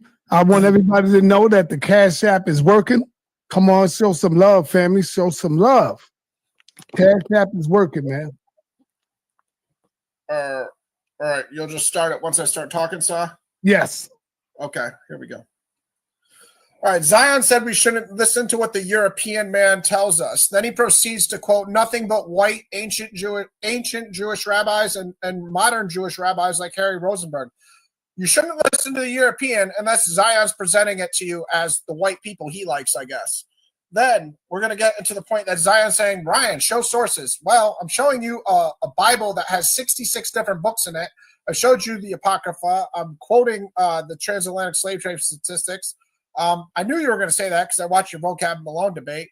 I have thousands of years of writings in this Bible because it's 66 different authors, Zion. So this is a source. And yes, it is fulfillment of the curses that were done to the Israelites. You haven't even showed us Israelites on a slave trade yet because you don't have pictures of anything. I'm showing you ancient reliefs of the Assyrians having the transportation necessary to fulfill the curse, and also showing you besieging the city. And I'm showing you the history of both kings that did so, King Shalmaneser and Tiglath-Pileser III. And I'm sorry, I'll mispronounce that. I'm sure that'll be your next best rebuttal you have here. So if you want me to show you Israelites in 4K, Zion, I'm sorry they didn't have HD back then. So I'm giving you what is necessary. It's also interesting that you're trying to claim that God brought all 89 curses in Deuteronomy 28, except he just didn't do Deuteronomy 28:68 for some reason. So he waited 1,500 years after he sent his Messiah and 3,000 years from when he prophesied it to the children of the actual slaves of the Exodus. That's an interesting theory. So God brought 89 curses, but he didn't bring the 90th curse because you want it to fit your narrative. Interesting. Even though Isaiah 10:24-27 says, be not afraid of the Assyrians when they strike with the rod and lift up their rod against you, as the Egyptians did. And his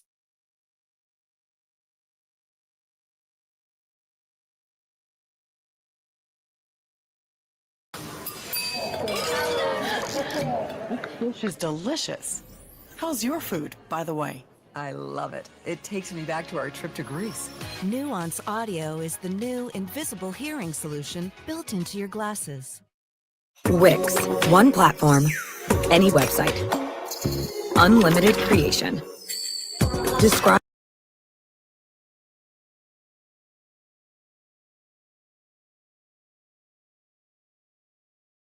So that you got to stop getting people on your channel that's working with the Obama phone.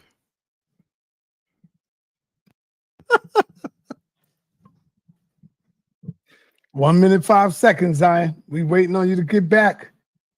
Shout out to Brother Lie in the building, shaking my head. Always shaking my head. Pause. We gotta get an Islamic debate going on, man. Brother Lie is too loud up in here, man. We gotta get some Muslim talk up in here. That's what I'm calling. I'm calling for an Islamic debate, y'all. Who want the smoke? Who want the smoke, man? Islam versus Torah. Quran versus Torah. I'm gonna see if Captain want that smoke, man.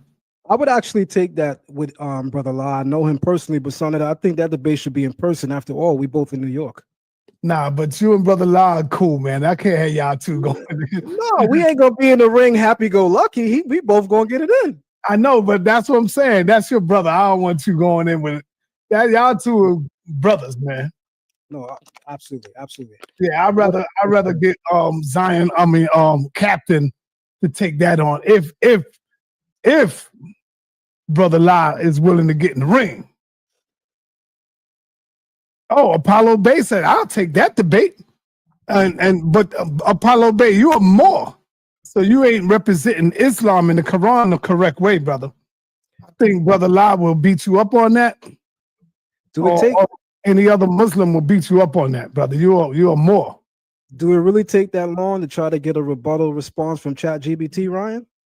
All right, here you go. Here go Ryan right here. Ryan is back.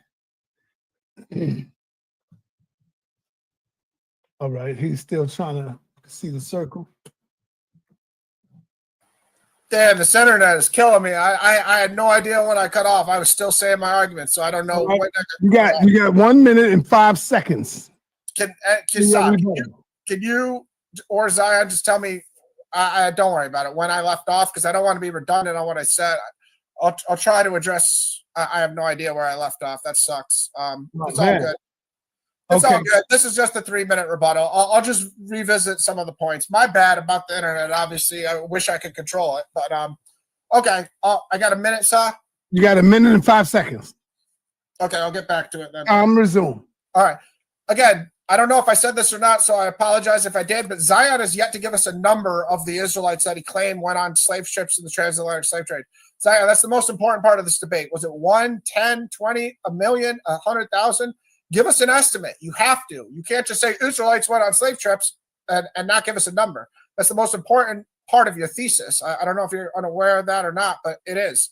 Again, my sources are the Bible, and I know that God fulfilled these curses because Jesus is the Messiah. And Galatians 3:13 says he redeemed us from the curse of the law.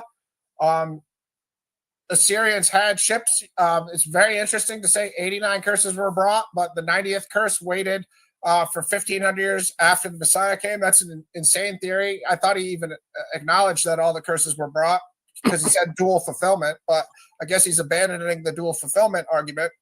And I also never said the Igbo people couldn't possibly be considered Israelites. We're going to get into the specifics, and that's why you need to say numbers, because there are 35 million in Nigeria and around 40 million, 38 million total.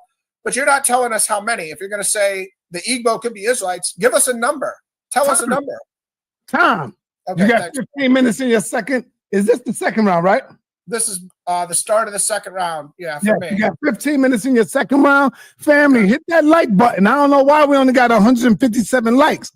We got over 500 people in the building. Hit that like button, man. Show your appreciation. Show that you are enjoying your Sunday evening, your Sunday afternoon. And remember to always super violate that Cash App. That's the most important thing right now. Let's go.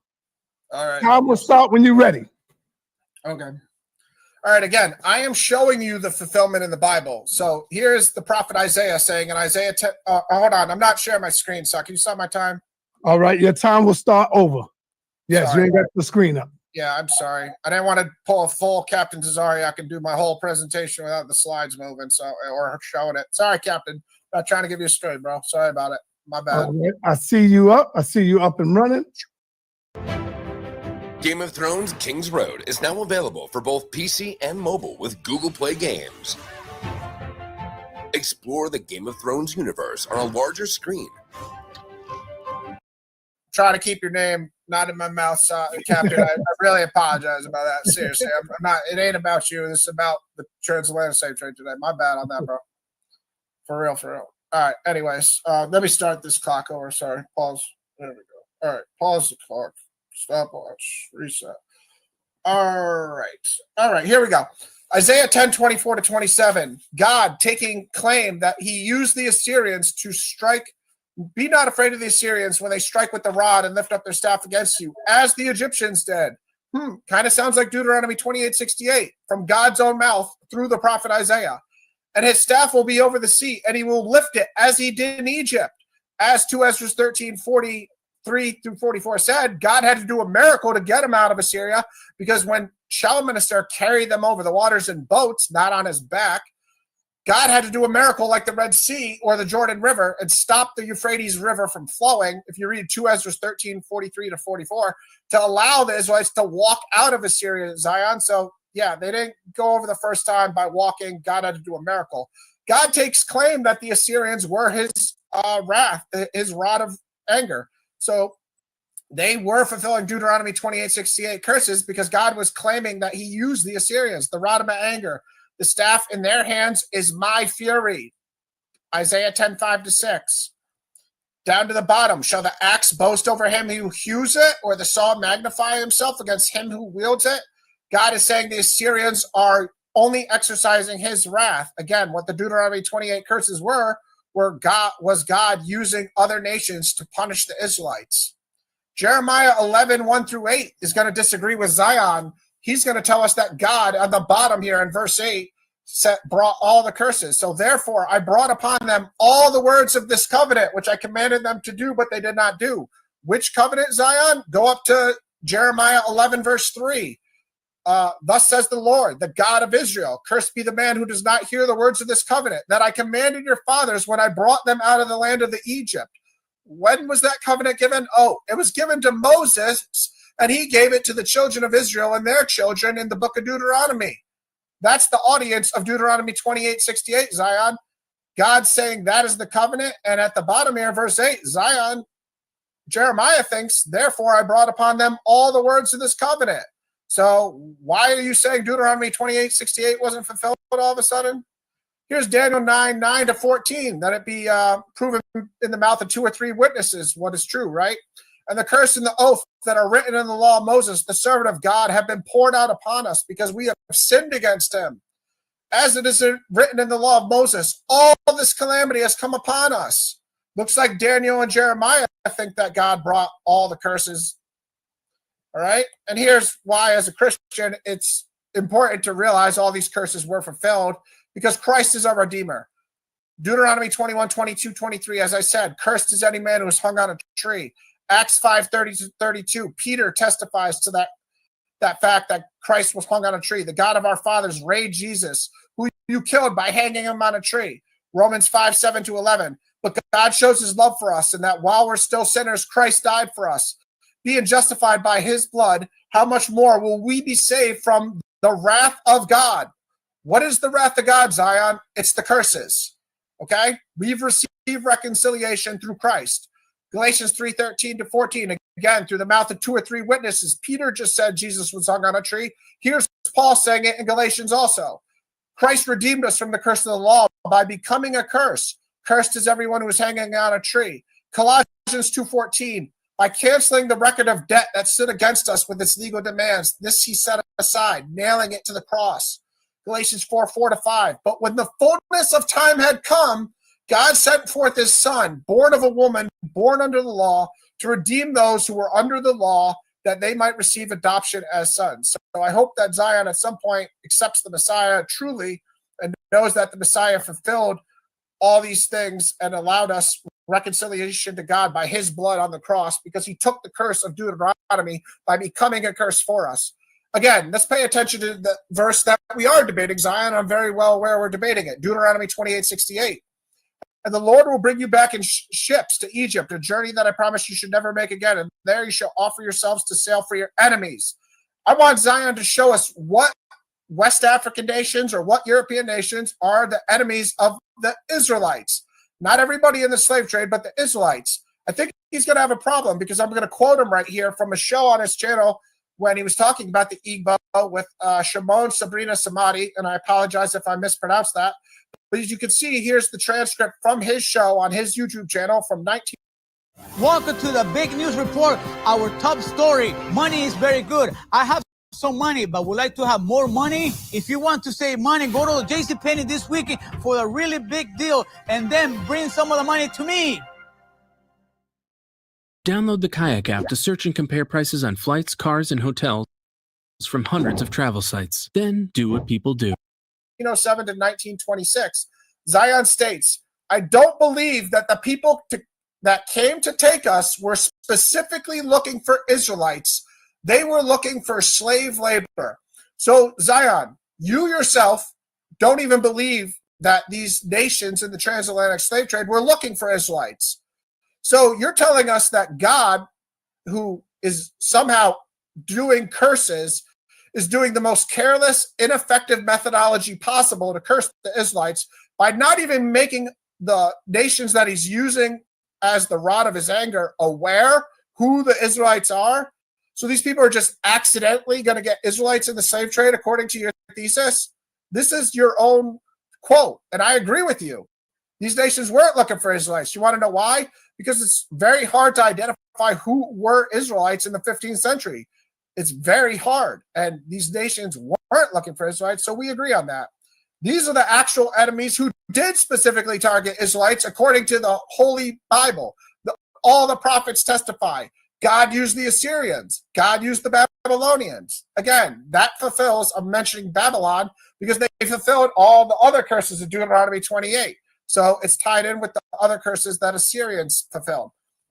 So Zion needs to tell us what nation of the transatlantic slave trade were enemies of the Israelites. Was it Portugal, Great Britain, Denmark, Spain, Uruguay, France, Netherlands? So from 1400 BC to 14 AD, where were these nations enemies? Or did it just automatically start in the 15th century? So they were no enemies. They didn't even know each other existed. But then all of a sudden in the 15th century, they became enemies without any prior history. So define the term enemies for us, Zion. Did the Israelites ever invade Portugal, Great Britain, Denmark, Spain, Uruguay? Can you show us the enemy component here? Did the Israelites ever invade them? What events caused them to be enemies? Or do you agree with your quote and say that these nations weren't actually enemies of Israelites because they weren't even looking for Israelites? So it's kind of hard to be at war with somebody that you don't even know exists. You're just grabbing slave labor. Let's think about that. Who was the leader of the king of Israel when they were enemies? Well, there wasn't any king when they were enemies, obviously, because it was 15th century from your thesis. I can tell you the kings of Israel when they were enemies in the ancient Bible, but you can't tell me kings of Israel when you have your thesis. Why is any country considering them enemies? And was this a religious persecution thing? Because I know you might try to say some Jews are supposedly Israelites. Why are these West African nations Israelites? If not the European nations, of course, we know West African nations sold slaves too. So when did they become nations, enemies with the nation of Israel? What events led to that, Zion? How can the West or Central African nations also be called faithful Israelites if they're selling their brothers into slavery? So if you're saying there are Israelites in these West African countries that ended up selling the slaves, Deuteronomy 15:12-14 tells us, a Hebrew man or a Hebrew woman is sold to you, he shall serve for 6 years. In the 7th year, he shall be let free. You shall furnish him liberally. Leviticus 25:39-40 tells you, you shall not make your brother a slave. So if you're saying that the people in West Africa that were selling the Israelites or the people in the slave trade were Israelites, they're breaking the Torah, and they're clearly not faithful Israelites themselves. So they should be sold into slavery for breaking the Torah. What foreign leader is involved in this transatlantic slave trade? Again, I don't want to be redundant on this point. Some of these are just more questions to break down how this is not true. It's a logical fallacy. I also still, again, in the middle here, want the minimum population to get an idea of what Zion can say constitutes being an enemy. Is it 1 person, 10 people, 100,000, 1 million? I know in his third and final round, he's going to tell us the number of Israelites that went into slavery, at least in a rough estimate, because we're all still waiting. Because if he's going to say you're enemies if only 2 people disagree, I have a problem with that. Okay? You have to constitute a nation of Israel. You have to constitute at minimum scattered Israelites. Tell us what size group and tell us why they're enemies. And did they share the same enemy, or were these nations and scattered people at different times enemies for different reasons? All right. Again, he's not going to show us any of the other curses. He doesn't think that's relevant, but it is, because when God promised to bring the curses of Deuteronomy, he didn't say, I'm only going to bring one curse. He promised to bring all the curses on the Israelites for those acts of disobedience. So he thinks that the other curses aren't part of the debate. No, it is part of the logic of the debate, because God's not going to just bring one curse, Zion. He's not going to just curse you in the city and not curse you in the field. He's not going to just bring one curse. So that's why I'm asking for this logical thesis to make sense. It's not because I think we're debating all the other verses. All right? Show us when these curses were fulfilled, and show us when God uses them as instruments of his wrath, as the second to bottom thing here says. Because I just showed you when God claimed that he used the Assyrians as his rod of anger. Show us when God used Britain or Portugal or America as his rod of his anger. Show us in history or in the Bible. It's not going to be in the Bible, so I guess show us in history. These are just some statistics about slave trade, but it flourished the most in the 1700s to 1850s. I'll circle back to this when I have more time. The most important statistic was that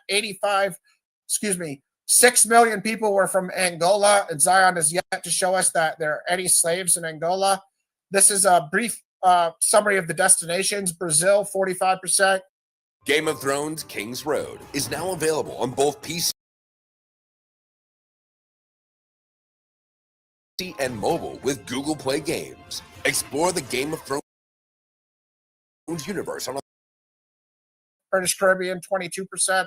Spanish America's 13%, French Caribbean 11%, Dutch America's 4%, North America 3.8%, and then the Danish Western Europe 1% and 0.1%. Those are the destinations. Here again is a map of where the people were taken. These are sources. You asked for some sources, so I'm showing you some sources. Again, you see that big bottom, the big bubble at the bottom there of Angola. That's a source telling you that 6 million Angolans went into slavery. I guess God forgot what he told Abraham in Sodom and Gomorrah, because according to you, God didn't even tell these nations they were looking for Israelites, from the quote from your show. And then they inadvertently swooped up 6 million innocent Angolans, even though he was only looking to curse the Israelites. So God saying to Abraham, I won't destroy Sodom and Gomorrah, a wicked city, if there's 10 righteous people in it. I guess God changes. He forgot that because he put millions of innocent Africans into slavery and death because he was looking for Israelites. He just didn't tell the nations how to find them or what they look like. They just were going to accidentally curse the Israelites, I guess. All right, so here we see Portugal. These are just some more statistics. I'll circle back to these if I have time. Here is why, as a Christian, I don't believe in Zion's thesis.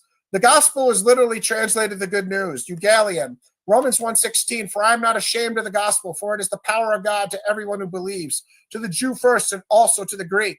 Luke 24:44 tells us that everything written about me in the law of Moses and the prophets and the Psalms must be fulfilled. That's Jesus speaking. Jesus is telling you every prophecy spoken about him must be fulfilled, including the fact that it was prophesied that he must redeem us from the curses of the law. As Galatians 3:13 said, Jesus fulfilled that.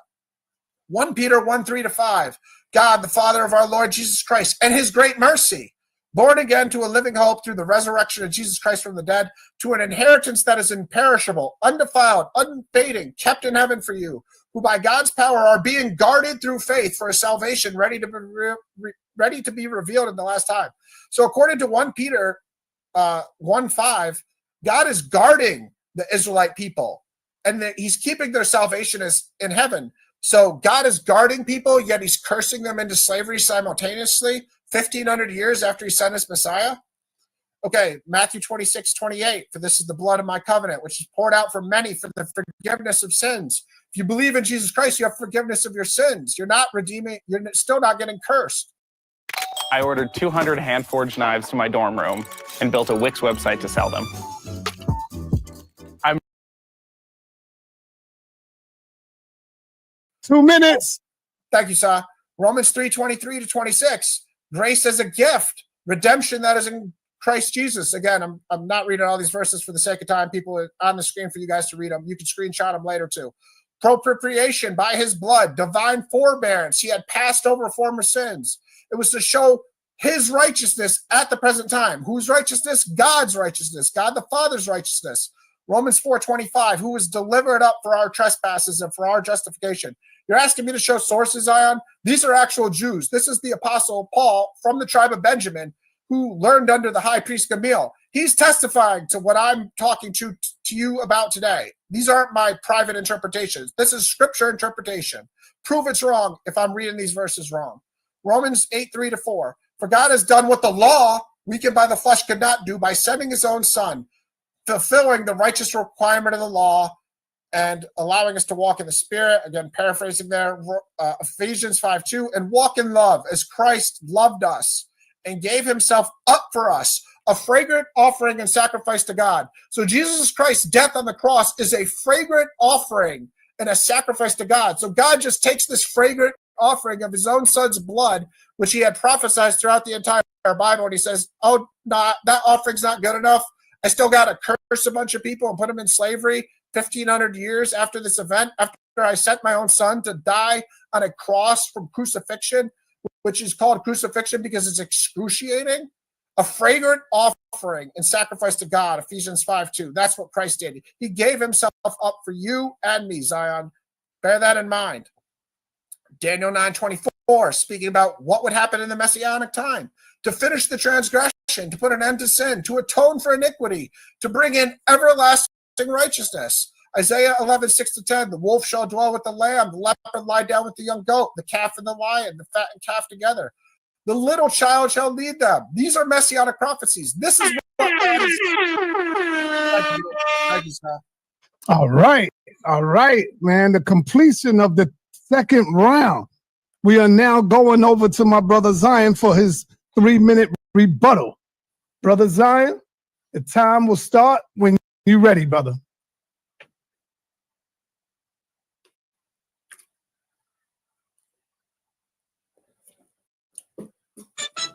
You're on mute, Captain. You're on mute. Damn, I'm getting ready to call you the captain. All right. Let me know when I could go, son. Yes, time to start when you're ready. We can go now. All right, this is sad, man. This is really sad. You ain't got no screen up or nothing. No, I don't need no screen for the rebuttal round. No. This far too easy. I had that plan, but this is far too easy. He says the most important part of the debate is me being able to demonstrate the exact numbers of how many slaves were transported. That's what the debate hangs on. With that logic and the power, the kindergarten kindergarten PowerPoint presentation that he's given so far, it's clear that this dude shouldn't have been in the ring with me. So that you called him a heavyweight. This dude is not even light featherweight. Throwing shots at Tazariak while debating me. You struggling with me. Don't worry about Tazariak. Then the only source he quotes the whole debate is me. I got Zion here in the video saying this. Even Zion agrees that they didn't come looking for slaves. The only source he quotes is me, but this is a debate, right? Okay. Then he shows a map where slaves came from and says, "You asked for it, Zion. You asked for it. There's your source." You can't make this stuff up, man. Then, to top it off, he continues giving private interpretation. And that said, Zion says, "I'm giving private interpretation. This is the Bible's interpretation. I'm not giving private interpretation." Ryan, let me explain this something real quick. If you don't have enough logic or reason to understand something basic and fundamental.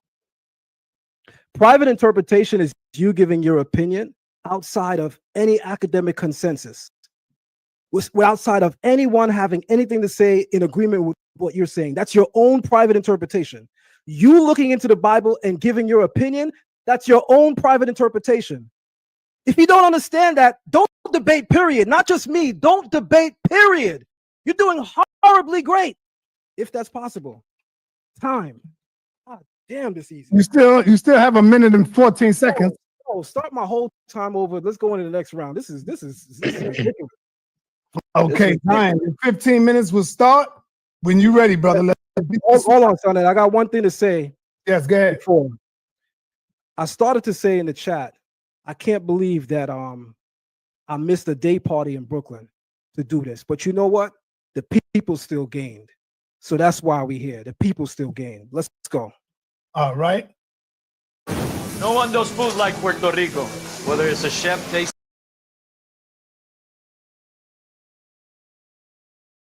menu or a local favorite spot with no. Let's get your presentation up, Zion. All right.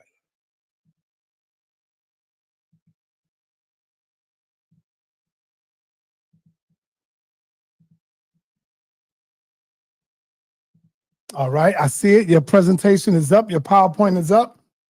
Time will start when you're ready, Zion. Okay. He wants to talk about the other curses. So I threw this in there really quick since he wants to talk about some of the other curses. In Deuteronomy 28:50, it describes the nation that the children of Israel will be sent to. It says, "The Lord shall bring a nation against thee from afar, from the end of the earth, as swift as the eagle flies." By the way, the symbols on the image is very telling, right? America and the symbol of an eagle. As swift as the eagle flies, a nation whose language you will not understand, a nation of fierce countenance which shall not regard the person of the old, nor show favor to the young. So let me bring something to our attention right now. One of the reasons why this debate is significant for this day, today marks the 5-year anniversary of the brutal murder of George Floyd, which occurred on May 25th, 2020. Shout out to our deceased and lost ancestor, George Floyd, and the horrific and brutal murder that he had to undergo through the hands of white supremacy in this country. Also, the Tulsa, Oklahoma massacre was also this month, May 31st. That's the Tulsa massacre was a horrific attack in which a white mob sparked by false claims against a black teen destroyed thriving black communities in Greenwood, known as the Black Wall Street. And then in recent news, at the head of May, we have Shiloh Hendricks, who uses a racial slur at a young black boy at a playground in Rochester, Minnesota. She's since raised $700K in support from white supremacists. Judging this debate, I pretty much want to bet who else put their money in on this. I'm sure you guys could use your brains and figure that out. Having said that, this verse spoke to the country we're coming into, having no respect for the elder, George Floyd, and having no respect for the young. Let's continue.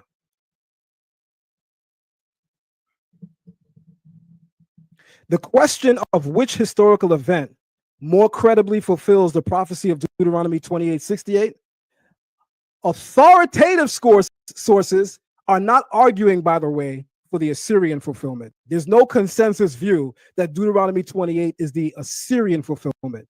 I actually thought that he would come and give the consensus view. And you know what? From a point of scholarship, with the help of Xero's small business accounting software, I've got the right information at my fingertips. So business is a breeze. And I've got bigger plans. Search Xero with an X. 5 curve sensing blades that follow every part of your body, even your knee.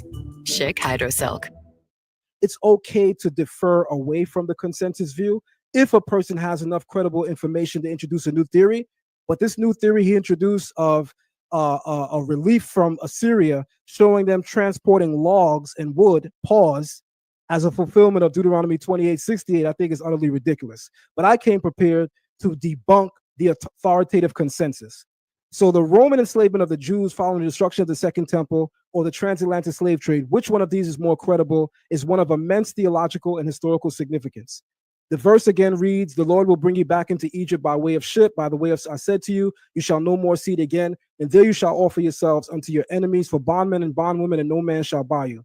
This passage speaks of a return to Egypt, symbolic or literal, by ships, a reversal of the Exodus journey, a sale into slavery, and the haunting phrase that no one will purchase the people, implying utter dehumanization.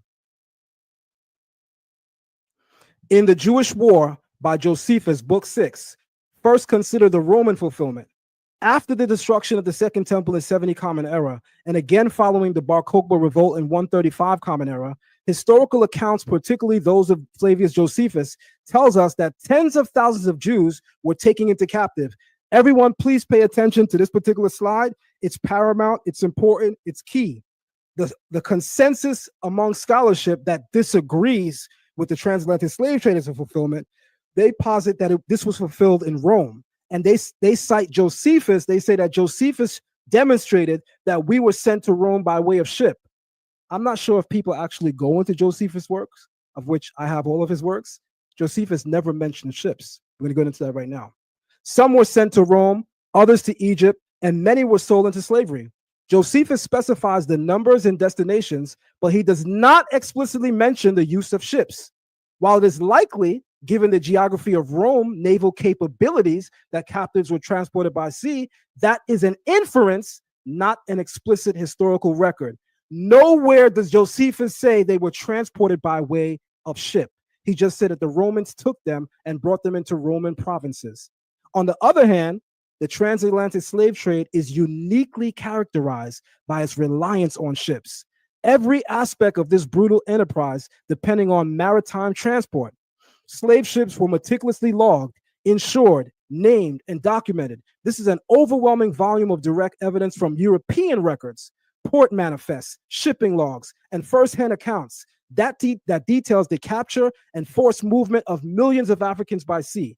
In contrast, the silence of the Roman records on this detail, the transatlantic fulfillment, matches the prophetic language with stunning clarity. So while Josephus does detail the Jewish revolt against Rome and the capture of the Jewish people, including those carried away captive to Roman provinces, he does not specifically mention ships as a mode of transport. He describes the capture and subjugation of individuals and groups, but the method of transporting them to different provinces is not explicitly stated as being by sea or ships. Furthermore, the identity of the people must be considered. The Jews of Roman Judea were undeniably Israelites. Their capture, sale, and exile are a matter of historical fact. However, recent scholarship, we're always supposed to be in the updated scholarship, right? Why is Ryan using outdated thinking? I can't even say sources because he didn't present a source. Their capture, sale, and exile are a matter of historical fact. However, recent scholarship, oral traditions, and cultural practices point to a substantial Israelite heritage among the West African peoples, particularly among the Igbo, many of whom were targeted during the transatlantic slave trade. These communities practiced circumcision, observed dietary laws, etc. The theological implications deepen this perspective. The Roman exile was largely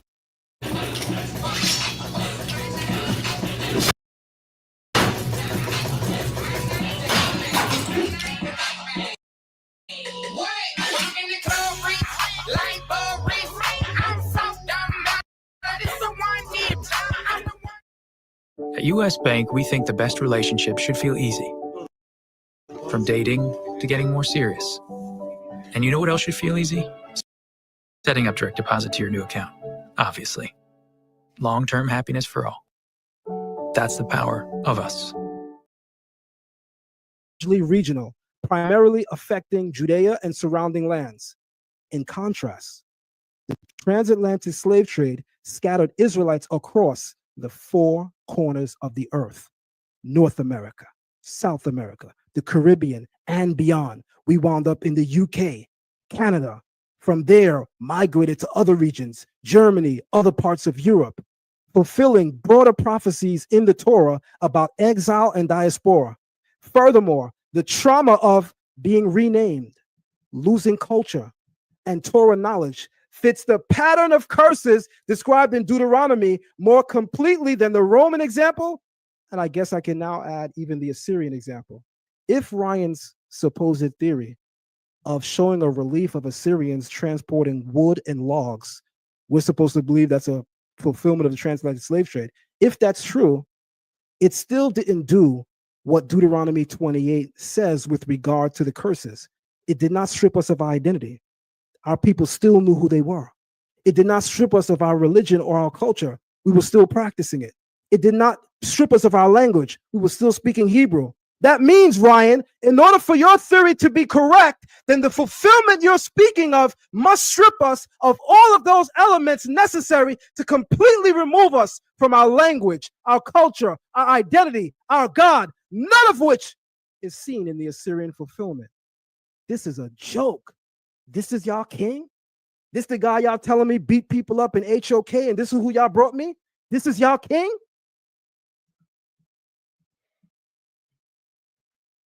Lastly, consider the symbolic and spiritual parallels. Egypt in the Torah is not merely a land, it's a condition, a place of constriction, oppression, and spiritual and physical bondage. The Middle Passage and chattel slavery were among the most horrific forms of bondage in human history. Stripped of identity, chained in darkness, and rejected as human beings. Did the Assyrian transport of logs do that to Israelites, Ryan? The one or two people you showed on 2-3 ships? Those taken in the transatlantic slave trade lived the very curses that Deuteronomy foretold. In conclusion, while Rome's enslavement of the Jews was devastating and certainly fits the aspects of the Deuteronomy curses, it is the transatlantic slave trade that fulfills the specific language of Deuteronomy 68 most completely. It matches the criteria of maritime transport, mass enslavement. Ryan showed two people on a ship led by Assyrians and said, sorry, Zion, that I don't have 4K resolution to show you who they are. The Bible is describing mass deportation, mass enslavement. You showed us two people across from a boat carrying wood. Are you serious? It matches the criteria of maritime transport, mass enslavement, identity erasure, and global dispersion. It fulfills not only the letter of the prophecy, but its spirit, the total alienation, degradation, and exile that the Torah warned would come upon a disobedient Israel. From this perspective, the ships of the Atlantic became more than vessels. They became the tragic proof of prophecy being fulfilled in real time. I'm not sure how many of you follow this guy on Instagram, but I actually know him personally, right? His name is Will Mills. Y'all watch his stunts online. Y'all watch his skits where he says, pack you up, son, pack you up. You know, Ryan, in the spirit of jest, in the spirit of debating, I want to say something to you as a closing afterthought. You thought you would enter a debate with a serious Israelite scholar, even though you're on record being, passive aggressively disrespectful towards our culture, referring to us as self-proclaimed Israelites. And look what happened. Look what actually happened when the debate was said and done.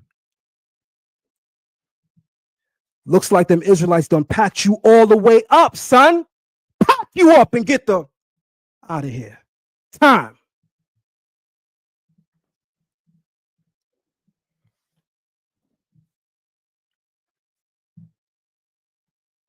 Zion, you still got a full. I don't need that. I don't need that. Sure you don't want to go over anything? Time. All right, you get 4 minutes and 22 seconds, brother. I just want to let what you know. All right. All right. Ryan went out just in time before he gets started. I ordered 200 hand-forged knives to my dorm room and built a Wix website to sell them. Okay. Let me move on over to Ryan's time. The nerve of you.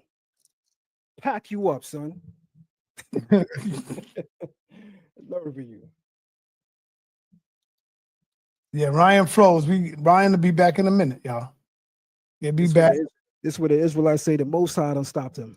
This ain't him or the Obama phone. The Most High working. With a bomb, Sonata. Insert Mortal Kombat. Fatality. Pack you all the way up. I don't want to give no bombs to nobody because I don't want to influence the people. This is No between, problem. No problem. you know what I'm saying? I'm just having fun. That's all. Yeah, I know. Ryan, you got 3 minutes in your rebuttal before you get to your last and final round. After your round, y'all will have, and it's up to y'all if y'all agree, you would have 10 minutes to question each other. Sure. Is that cool with y'all? Is that cool with you, Zion? Repeat that last part. You will have 10 minutes to question Ryan. Ryan will have 10 minutes to question you. 5 and 5? No, 10 and 10.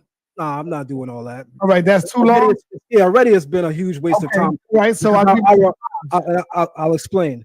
Our rebuttal round is shorter than that. That doesn't make sense. If that's the case, our rebuttal round should have been longer. I think 5 and 5 is enough.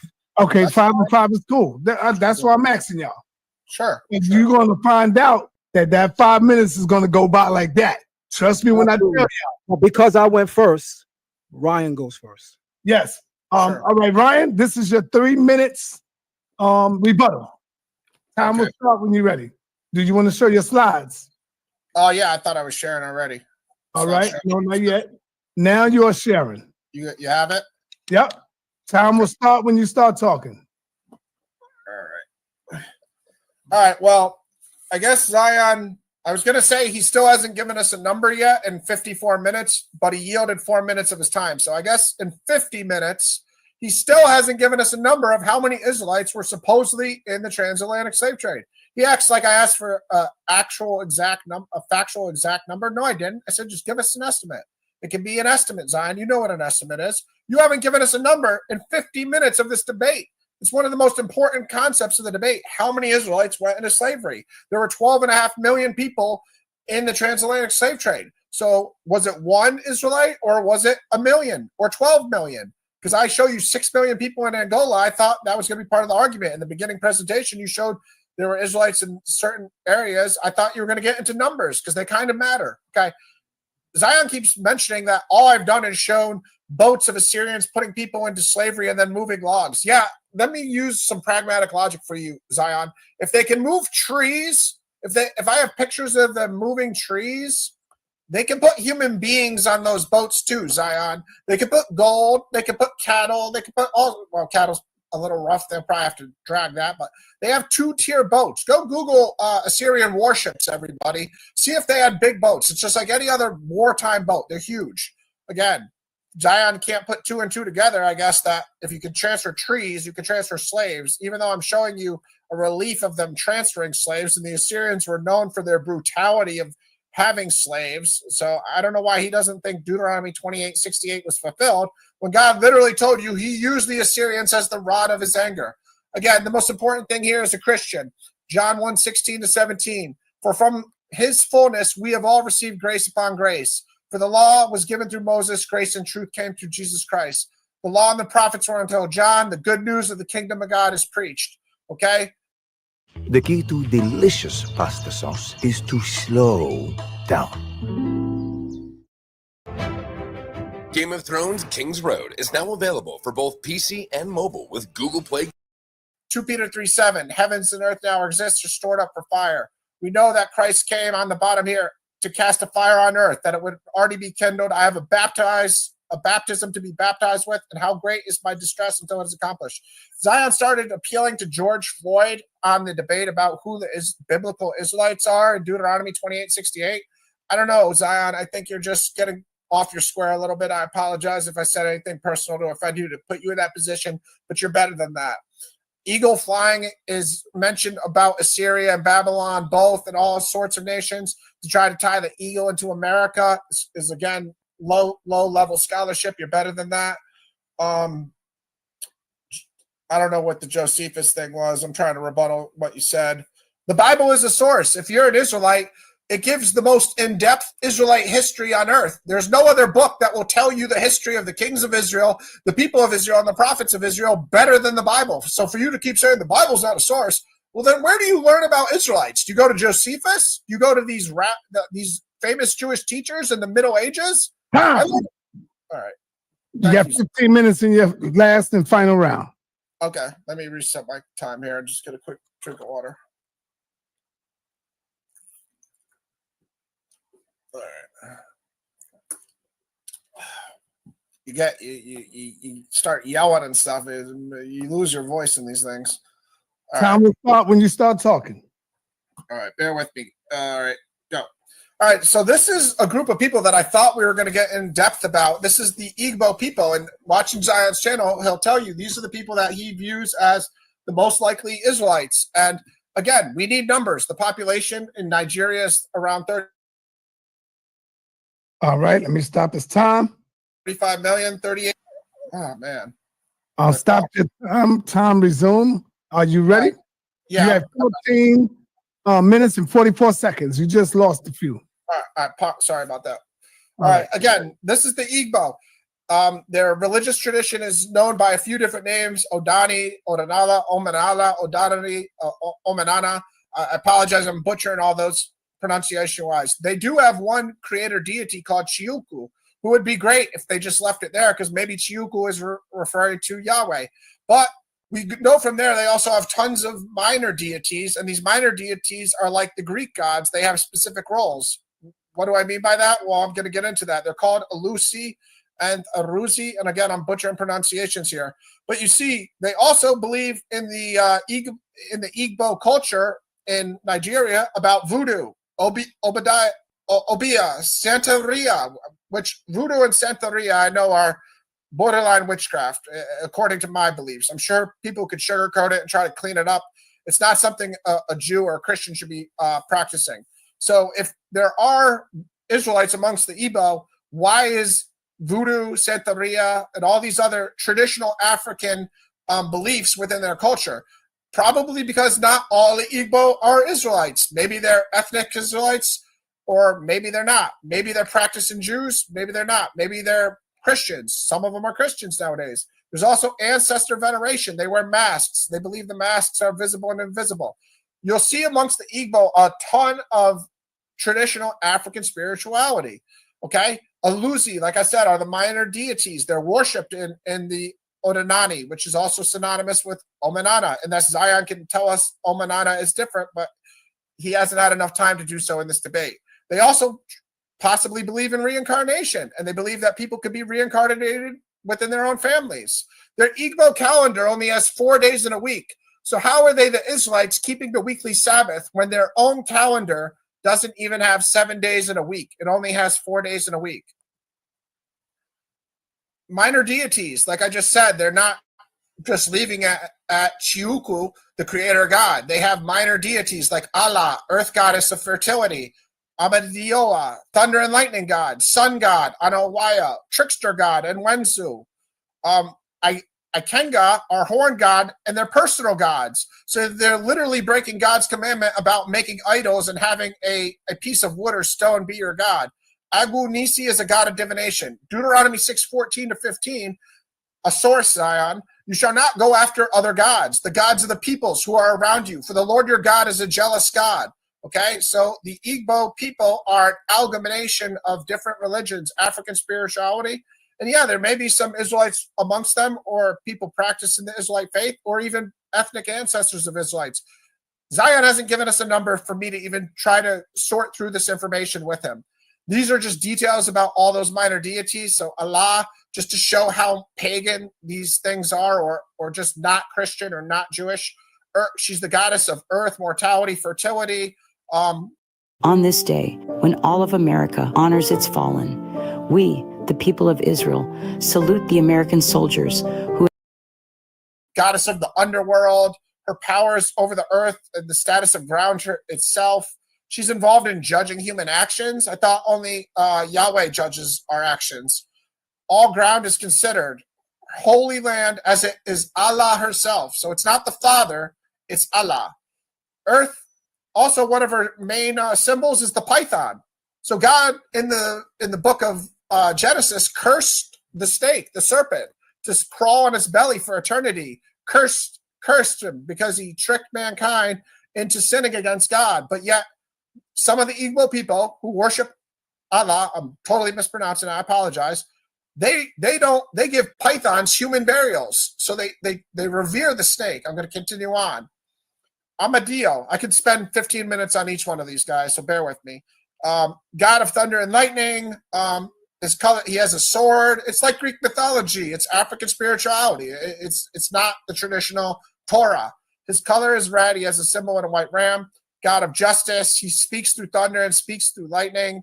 Persons are judged guilty by Amadio, are either killed by lightning. So God's not killing them. Amadio is killing them. Okay, you can swear oaths to him too. Oaths are often sworn to him, which carry death penalties. God told us not to swear an oath. Jesus said, don't swear an oath. Matthew 5. Eye of the sun for Anyawu. I'm not going to get into details for the sake of time. You guys get the point.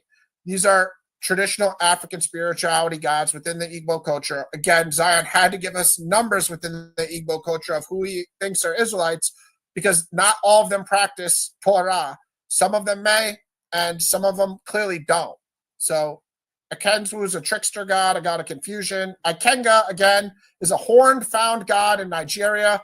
It's literally the definition of an idol. You make it as a statue and you worship it as your personal god. Isaiah 44:9-10. All who fashion idols are nothing, and the things they delight in do not profit. Their witness neither see nor know, that they may be put to shame. Who fashions a god or casts an idol? This is profitable for nothing. Isaiah 44:19-20 in the same vein. God mocking people who bow down to blocks of wood. The whole story is saying how fruitless it is to bow down to a statue that you made with your own hands. Can you cry out to that instead of the living God to save you? Of course not. Jesus the Father and the Holy Spirit are the living God who are save you. And this is just one of the last minor deities, but there's also many others. Okay, so let's get into a conversation about Zion and the Igbo on his show. He again said something that I agree with on his channel, and I'm showing you the whole transcript so people can see the surrounding context and also watch this show themselves. This was from the conversation with Shimon Sabrina Samadi. I apologize for mispronouncing that. He says, many of us act or present as if West African culture is a monolith, and no, it's not. I agree, Zion. That's why we need numbers when you say that Igbo may be Israelites, and I just showed you all the other religious practices they have. It was paramount of you to specifically tell us how many Igbo you thought were Israelites so we could get into the conversation. Igbo elders, unable to date it and can't tell you who first started it, but I can tell you this is what we do. This is what our ancestors do. So when trying to get to the source of when they started practicing things that do resemble Torah, they couldn't get to the source of it. So what is the differentiation between them and maybe a Buddhist person who practices faithful religious practices, or a Confucianist person, or any other religion on earth who is just a decent, good person? What elements specifically do they practice that identify them? And more importantly, what practices do they not do? Because what you don't do is just as important as what you do. You could be a good person, but if you're also worshiping Allah, the earth goddess, you're clearly not practicing Torah. All right? They don't have written Tanakh. Again, this is a direct quote. They don't have written Bibles. They just do it without the text. Jews were frequently writing in the BC time. They were writing the Bible itself. They were writing in the Dead Sea Scroll. They were writing the Dead Sea Scrolls in caves. Yet the Igbo don't have written records. That's fine. You could have oral tradition. You could have oral truth passed on. But if you don't have a Torah scroll, it's kind of important when you're trying to prove they're Israelites, because the Jews were very concerned with the Messiah and when he was going to come and the restoration of Israel. And they also had a specific language, which the Igbo don't have. They had a Semitic language, as you're familiar with, Hebrew. I don't speak it, you do. So it's important to draw some correlations here. With no books, it's very hard for me to trace how many Igbo are practicing Israelites or are Israelites. But even if they are Israelites, you've yet to prove that Deuteronomy 28:68 was a curse from God. And I've also showed you again how millions of people that we have to agree aren't Israelites, because you haven't given a number. You haven't said 12.5 million people were Israelites.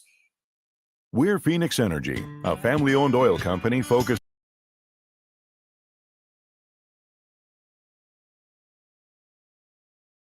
on unleashing American oil from North Dakota and Montana.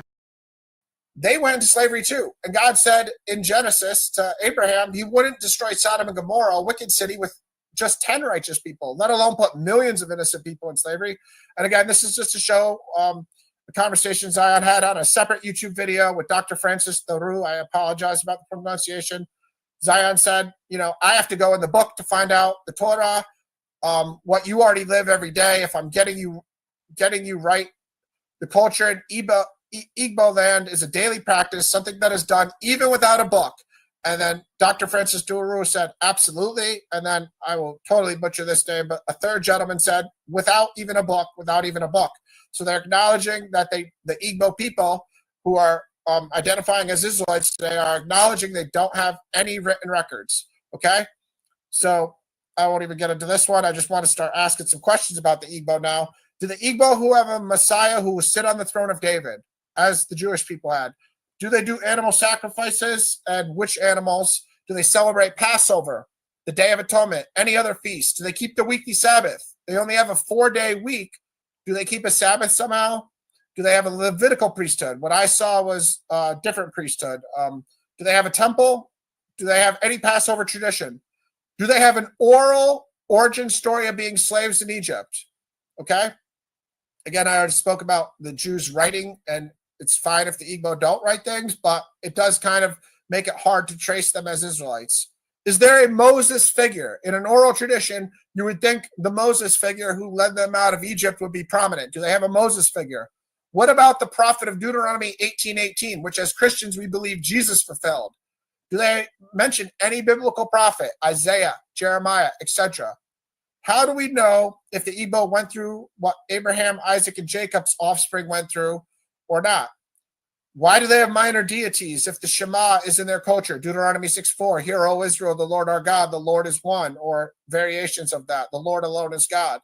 Do they have the 10 Commandments? That would be given to people that stayed on the eastern Jordan side of the river before the Promised Land. They had the 10 Commandments from Mount Sinai or Mount Horeb, whatever term you prefer. Do the Igbo speak of the 10 Commandments? Why isn't God's Hebrew name ever said? That's fine if it's not, because different languages have different names for God. That's fine. But is it at least referring characteristic-wise to God? If it is, why are there so many minor deities? Dietary laws, eating blood, or some other things. Cities of refuge, Joseph figure. Why is the creation story... what is the creation story of the Igbo people? I understand we didn't have much time to get into all these things. The Garden of Eden, again, why is the python revered if God cursed the snake? A flood narrative. All these questions were for me out of my own intellectual curiosity to try to trace how the Igbo correlate to Israelites, and then to get into specific numbers, asking about mana, so on and so forth. Again, for time reasons, we didn't have time to get into all this stuff. But I want to go back to my very first slide that I said was very paramount in this. Israel sinned, they rebelled against God, and the curses were direct results when they sinned against God. God's way of redemption to save the scattered Israelites that were scattered to the four corners of the world was to send his Messiah. I could show many messianic prophecies in Isaiah and everywhere else that Jesus, I have them in this presentation, I just don't have time to show them all. God's redemption was to send his Messiah. So Zion hasn't even told us if he believes Jesus was the Messiah. So that's a big problem in our understanding of why he thinks these curses are still occurring. Because if you think the Messiah came, again, you have a big problem, because Galatians 3:13 tells us that Christ redeemed us from the curse of the law. But again, Zion hasn't showed us what sins occurred in the 15th century for God to send these curses. Zion hasn't told us why God killed millions of innocent people if he wouldn't kill 10 people in Sodom and Gomorrah. the lack of numbers is astounding to me. I can't believe he went 50 minutes and didn't even throw out an estimate of 10 Israelites or 20 or million or whatever. His own estimate. I understand neither of us can get that information because it's not available, but it's his thesis. So he's the one with the thesis that has to come up with an estimate. He's the scholar that has to make this something that we can Google one day, because you can't Google it right now and get a estimate because no scholar's done it. So Zion, you're supposed to be that scholar. You're supposed to give it to us. Again, lastly, for him to act like the Bible is not a source is astounding to me. There's no other book that tells the history of Israel, the truth of God, more than the Bible. So I think that was just a tactic that I don't even know why he would do it if he reveres God as I do and looks at God in the same way. Going live. 1, 2, 3, team! Keeping track of three-pointers for 4 quarters. The plays you can't help but replay. Because God's holy word is the most authoritative source on the planet.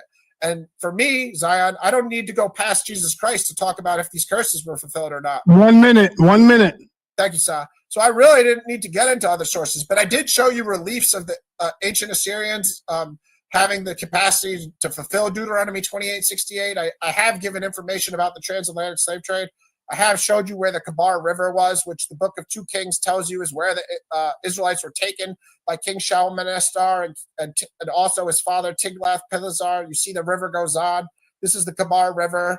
It's a tributary of this river, the Euphrates River. This kind of lines up with the theory that they went on boats, Zion. It's not a far-fetched leap for me to say these things. Okay, so it's shocking you don't think the Assyrians fulfilled Deuteronomy 28:68 when the prophet Jeremiah in 11:8 claims that God, not claims, states emphatically that God brought all the words of the covenant upon the Israelites. In the bottom here, people, the prophet Jeremiah said he brought all the words of the covenant. Zion doesn't think he did. I agree with Jeremiah. I think he did bring all the words of the covenant. I apologize that any of this got personal in any way, Zion. It's just the nature of the debate, both ways. You are in the house of consciousness, God damn it! Time. All right. Peace. All right, man. Now we got through the first, second, and third round. We are now in the question and answer period. Zion, did you say that you wanted him to go first and you go last on these last ones? Because you started off. Unmute yourself, brother. Because you started off the debate, so you will close out last. Well, first and foremost, I have to rebuttal to what he said. I can't lose. Right. About 3 minutes. Yeah. Correct. Right. So you got to throw me 3 minutes, and I'm going to rebuttal what he said. Yes, sir. You got it. You're right. You got 3 minutes, Zion. You ready? Let me know when you're ready. I'm ready. Time will start when you're ready. You got a presentation you throwing up? PowerPoint? So again, this is the saddest debate I've ever participated in on your platform by far. And the people spoke already, by the way, in the debate. Your poll is up there. The numbers reflect who actually won the debate. I want to say this. There are some earthlings. I say earthlings because of their doctrines, and they're not even worthy of calling their name out. But there's some earthlings in the chat room that's saying that Zion said the Bible is not a source. That's silly. What I said and explained is what a source is. A source is someone that has an opinion outside of yours that validates your position. Me reading into the Bible and sharing my opinion is not a source. For people to not understand that is the reason why I don't even enter these debate arenas, because it's silly. No academic would treat such a logic seriously. It's really silly to not understand that. That's so basic. You're not your own source, period. Right? You could be innovative in a field, you could share things, but you're not your own source. Reading into the Bible, giving private interpretation, and only providing me as your only source to hold debate means you failed miserably and horribly at the debate. You did not come ready for an actual debate, and you lost by a landslide. I have some more notes that I want to share. He criticizes Omenana. Omenana, by the way, refers to, in the Igbo tongue, what is done on the land. Because I know Ryan doesn't know this, the Hebrew word for culture, which reflects a person's behavior, their thinking, that's derek eretz, what is done on the land, the way of the land. It's the same thing as omenana. So for him to not draw that comparison or correlation means that he's out of touch with Igbo tradition. He doesn't really know. No one is denying that there are facets of Igbo tradition that incorporate other belief systems, but that is explained within our tradition within the framing of what's called Tinok Shenishpa, which is the captive servant. When you are a captive person in exile and you have been forced, migrated in exile for several hundreds and thousands of years, you're going to lose major parts of your identity and major parts of your culture. You're going to adopt to said surrounding cultures. Even European Jews bear witness to that and attest to that in their own writings. That's why this is so silly. There's no European Jew that posits that there aren't facets of other religions that made their way into their system. It's so silly to point out the obvious. Oh, the Igbo, they worship this and they have this that's different. Is that the best you could do? Along with the kindergarten, 5th grade presentation? This is really sad. And Sonetta, with all due respect, never again, man. I personally will never again. Not unless it's somebody like a Jabari. Never again. This is ridiculous. And now, what you were saying, Sonetta. Tom, this is the toughest environment to be in, and we're busting piñatas. All right. Now we are in Neftali. Just be patient. I got somebody for you. I got a powerful sister for you, Neftali. Her name is Honey. So you just be patient, Neftali. All right. We are in the 5-minute question and answer. Zion, you're supposed to be going last because you started off. Yes, I'm going to go last and he's going to go first. Yes. And so, Ryan, you got 5 minutes to question Zion. When you feel that he have answered, remember this, y'all. When you feel that he have answered, Ryan, tell him, all right, God, I'm going to move on. And then he got to be quiet and let you come on with the next question. Sorry to interrupt you. Is there a minimum or maximum amount of questions we're going to do in this time frame? If you can get whatever you can get out in 5 minutes. Yeah, I just don't want to interrupt any of his answers. So how long is our maximum response No, time? here it is. Let me say it again. When you feel that you have got a good enough answer from him, you can move on. Because remember, you got 5 minutes. It's your time. Yeah. You don't want him to go too long and waste your time. All you got to do is say, good, I'm good. And then ask the second question. He's going to have to stop. Same with Zion. Zion will ask you questions within 5 minutes. And if Zion feel that he had enough of hearing you, he can move on to his next question and you got to stop. Are you ready? Yeah, sure. All right. So when you ask your first question, the time will start when you complete your first question. All right. With all sincerity, Zion, you didn't give this information in your presentation. So just from my own understanding of why your thesis, can you please give us an estimate of how many Israelites were involved in the transatlantic slave trade total? 12 million. Interesting. So you think within this debate, you proved decisively that every person that went on a slave trip was an Israelite? I don't hold that position, nor have I ever stated it. I never said that every... Can I answer? I mean, how does this work? Sonetta, you could put it back on the regular screen, please, because I also need to see. Thank you. So I am allowed to answer. You're not just going to cut me off with 4 words in, right? Yeah, go ahead. All right, thank you. So as the numbers reflect statistically, there were 12 million. Step into Wix Studio, the platform for agencies and enterprises, and turn website layouts into an art form. Captured enslaved Africans brought to the shores of North, South America, and the Caribbeans. Many of them didn't even make it past the Middle Passage. That's the response. Then your question is? Okay, I'm fine with that answer. I asked you my first question, how many of the 12 million were Israelites, and you said all of them. Did you not? No, I never said all of them were Israelites. I even said nowhere did I ever posit the position that everyone that boarded the boat must be an Israelite. I never said that. Even in the source, which is me that you quoted, I said that right there. I said, I'm not the Israelite that believes that this is a monolith, that the culture is a monolith, or that all Israelites were captured. I never said that. There's no video you could pull that in. There's no source material. I don't believe that. I do believe that a great majority of the people that came through were Israelites. I don't believe everybody on the ship. was an Israelite. All right, maybe I misheard your answer to my first question when I said how many of the 12.5 million. Anyways, the next question would be, like you just said in your own quote, you said, I don't believe the people in the transatlantic slave trade were intentionally looking for Israelites. They were looking for slave labor. That's a verbatim quote from you. Absolutely. How would God orchestrate his curses in such a negligent or inefficient manner? Why would you think God would not even have these slave traders looking for Israelites? Okay, so that's a very silly question, and here's my answer. Your question actually is suggestive also that in the Egyptian enslavement, that because the Pharaoh knew he was inflicting harm on the Hebrews, that he had to go that much head honcho. No, there were many enslaved people. There were many captive people. The people that were brought to the shores of the North Americas, the South Americas, and the Caribbean were not sought out because they were Israelites by the people. The Creator can use at any given time anyone throughout history to judge and punish anyone, be it his children, his people, or be it any other surrounding nation. Those nations do not have to be implicit or acknowledging what the plan is. The Creator will use the intentions and even impossible, the thinking of mankind forward towards the fulfillment of his will. That means you have free will to behave with what you want to do. So do I. They do not have to be in the know of what God's plan is. That's it. Well, I deduced from that you didn't answer if it was effective or not. Clearly, we'd probably both agree. I'm sure you would. That's been your logic. It was not very effective for the people to not even know who they were targeting.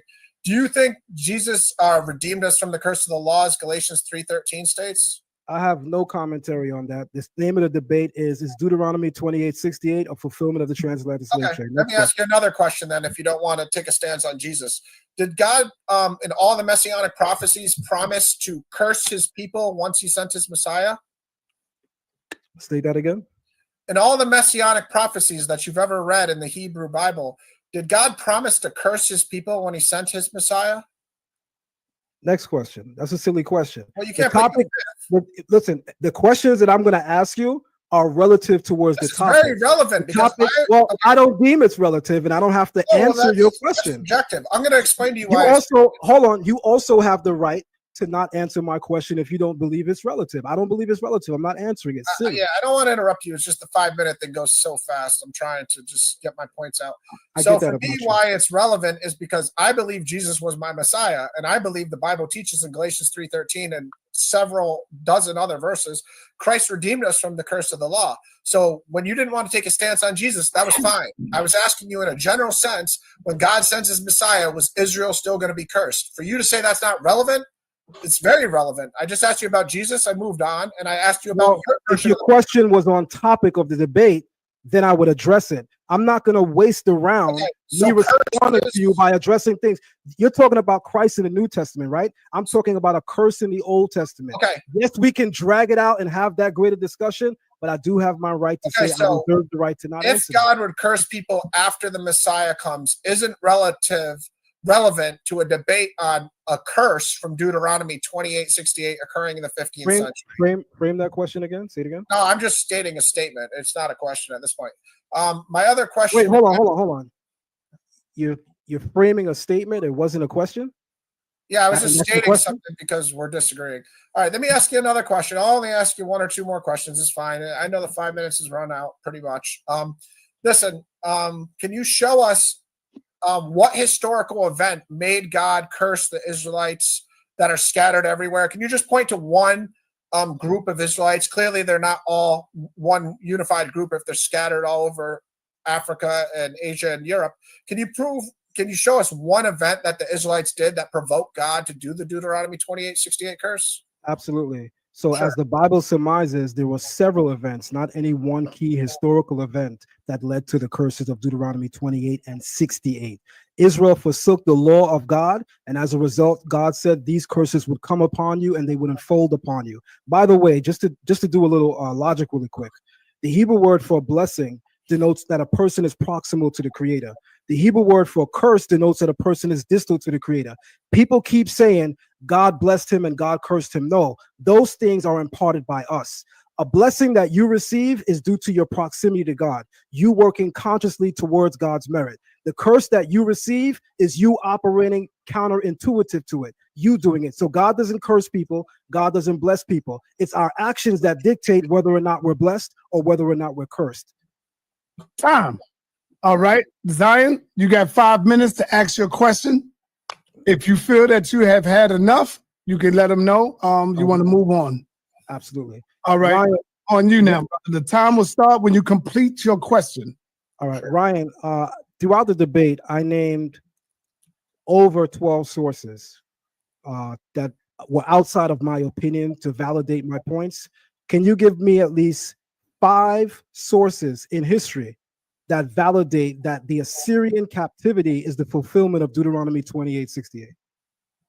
Yeah, I don't know if you're aware of it, but the book of Hosea is a source.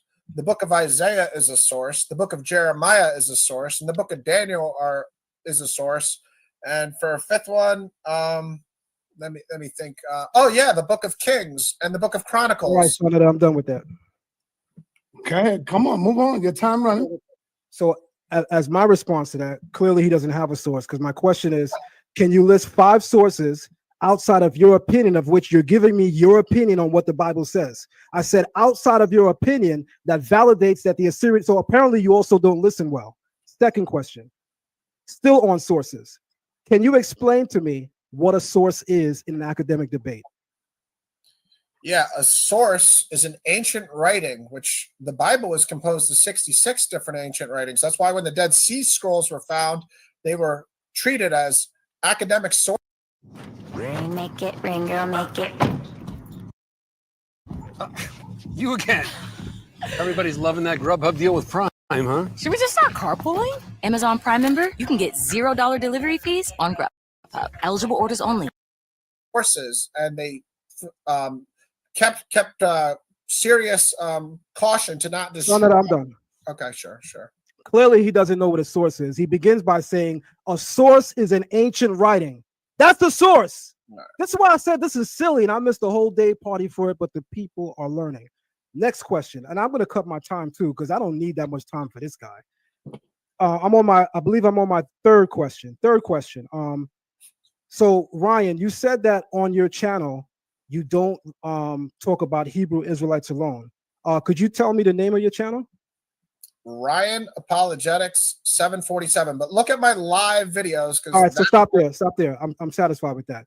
So I'm going to call you a liar, because you said earlier that if I look at your video from 2 years ago, I can see that you talk about other things and other topics. Everyone can go to Ryan Apologetics 147 right now and literally see every single video on his channel is about Hebrew Israelites. So now I can actually call you a liar. So fourth question. This is interesting. Fourth question. When it comes to Deuteronomy 28:68, have you ever looked at it in its original language, either studying with a scholar that understands the language, or whether or not studying from a point of view of you yourself knowing the language? And I'll frame first and foremost before you answer why I believe that's important. A lot of things become lost in translation. You said that you're a student of both Old and New Testament. I'm assuming, and I could be wrong, that you perhaps have went into Greek translations to look at how to understand certain things presented in the New Testament. And if not you yourself, you may have relied on scholars. Can you name for me 3 scholars that you've actually looked at for the Hebrew interpretation of what's written? And why that's important? Clearly it's a Hebrew text. So can you give me 3 scholars that you looked at that gave you an enhanced understanding of what Deuteronomy 28:68 says? I don't speak Hebrew. You must win the debate because you speak Hebrew, I guess. No, that's fine. You don't. That's why I'm asking if you looked at somebody else. But I read. I use the interlinear like any diligent Bible student would. I've looked at Deuteronomy 28:68. I agree with your stance that Egypt is referring to bondage because I interpret that from the book of Hosea and also Isaiah. I don't have 3 random Jewish famous teachers. I don't use the term. Well, they don't have to be Jewish. Anybody that knows Hebrew, anyone. I'm just saying those are your sources usually. Okay, so I'm done. So I'm done. I'm done with my questioning. I'm done with his responses. Okay, I'm done. And so now here we are on the closing of the debate. Before we get to the closing, like I do every debate, I want to let it be known that they see Zion with 71%, and Ryan, apologist, 29. So Ryan, you know this is not biased because they had you winning both times against Apostle and Elder Yara. So you know the crowd is not going to be biased towards you. They just got Zion in this one right here. Hey, I know how a boxer feels now. You know what I mean? I know how the boxer feels. All right, Ryan, you got 5 minutes in your closing remarks. Hopefully you can make up some ground. Who knows? Let's go. All right, hold on, son. But bear with me. Just let me start the time if you don't mind. Hold on. Okay. Yeah. Peace again to Zion. Peace to Sop. Peace to the chat, everybody that watched. I hope everybody realizes that we didn't have enough time to really get into this topic thoroughly on both sides. So I had a lot of information I wanted to still share. I'm sure Zion had tons of information he still wanted to share. The overall thing I want people to realize is Deuteronomy 28:68 has been misused by self-proclaimed Hebrew Israelites, modern Israelites, to say that this identifies them as the Israelites. Yet throughout this debate, it hasn't been substantiated. He didn't even give a number until I pressed him in the question and answer round. And at first he said it was everybody. And then he backtracked from that or said I lied or something and said it was some. But God said in the book of Genesis to Abraham in Genesis 18 to Abraham that he wouldn't curse Sodom and Gomorrah, which is a known wicked city, if there were just 10 righteous people in there. So I'll appeal to emotion. Do you think God carelessly, as Zion said, didn't even target Israelites, used Western African, Muslims, and European nations to enslave millions of Africans and send them to their death and lives that were worse than death to fulfill a curse of Deuteronomy 28:68? Even though Zion hasn't showed us one historical event by one group of these scattered African Israelites that provoked God to do the curse, he hasn't even said they denied the Messiah. He hasn't said they weren't keeping the dietary law. He hasn't even said they broke the Sabbath. For him to say that God cursed these people, it's a cause and effect thing. If you read Deuteronomy 28, there's blessings and there's curses. Blessings for obedience, curses for disobedience. Zion hasn't even decided to show us one historical event of his so-called Israelites that they did that would make God do Deuteronomy 28:68. I said, do you have any other curses? Maybe I was trying to help him with that. Just show me one other curse. He's like, oh, that's not even part of the debate. Well, listen, it might help you if you could at least show one other curse. He didn't show any curses. There's 90 curses in Deuteronomy 28:16-68. He showed 0. He started talking about George Floyd, which again, I guess he just emotionally got bothered. I'm going to say he's better than that. The source thing is low-hanging fruit. I saw him do it in the vocab Malone debate. For me, the Bible is the only source I even need for this debate. He's the one with the thesis that says that this event happened in the 15th century. I'm the one with the thesis that these curses ended with Jesus. So I don't even have to go into the 15th century only to rebuttal him. And I've done that. And, you know, the poll is what it is. I ain't mad at you.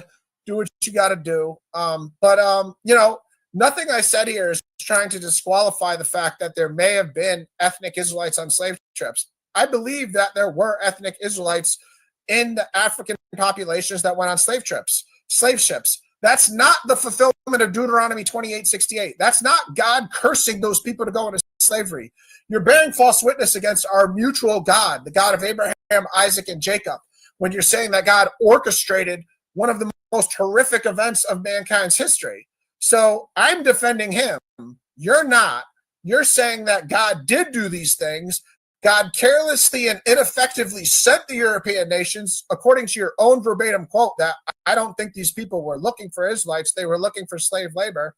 And that's the character of God you're presenting to people. So who's the apologist? Who's representing the Hebrew Bible better? I don't know. People can decide.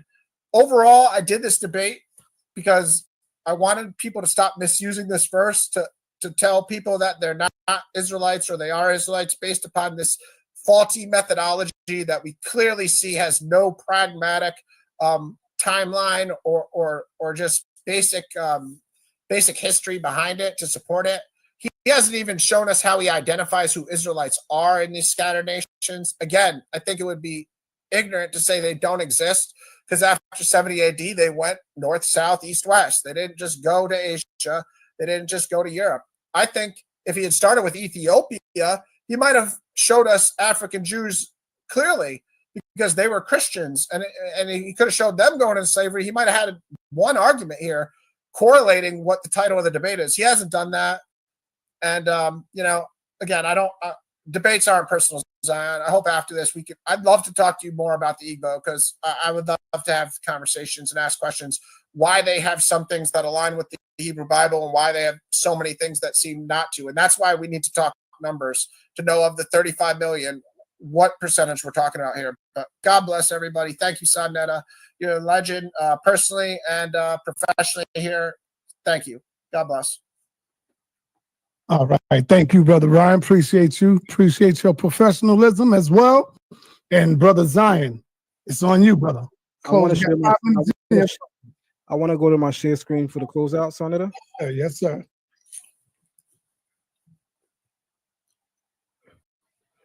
All right.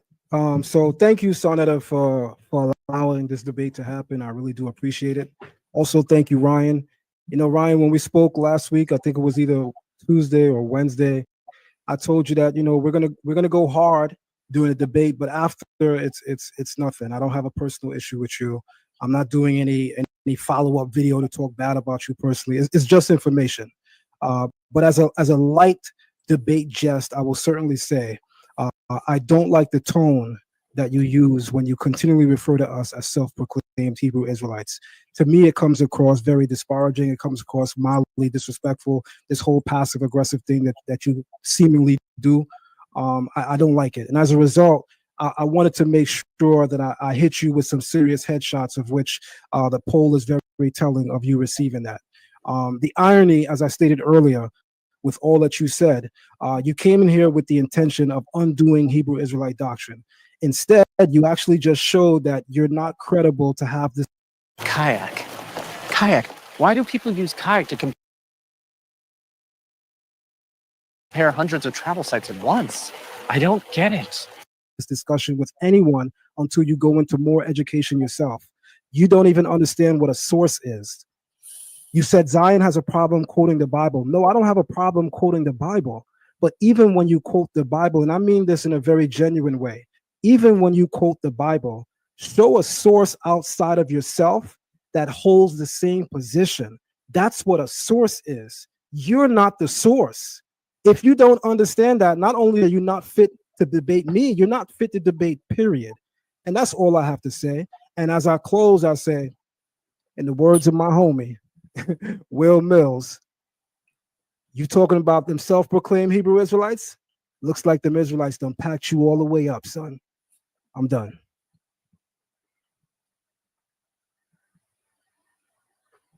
All right. I want to say thank you to you, Brother Zion, for being professional as well. And my man, Cosmic Cow, my brother Cosmic Cow, I don't know, you may be anti-Zion, but what did Zion do to you, brother? God damn. Cosmic Cow, what's going on, man? Damn, man. But anyway, thank both of you, brothers. I appreciate y'all.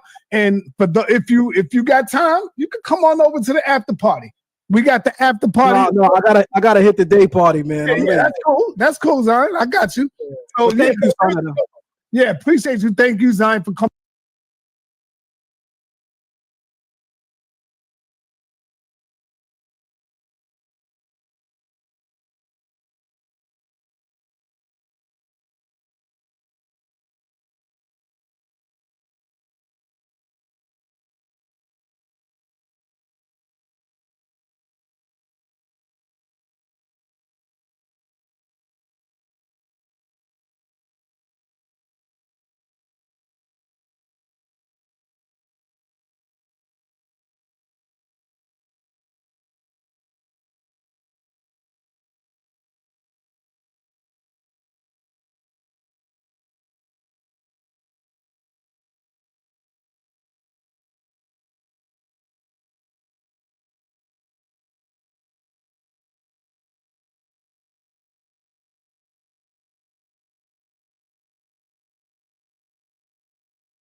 tearing down idols, and we cutting down poles.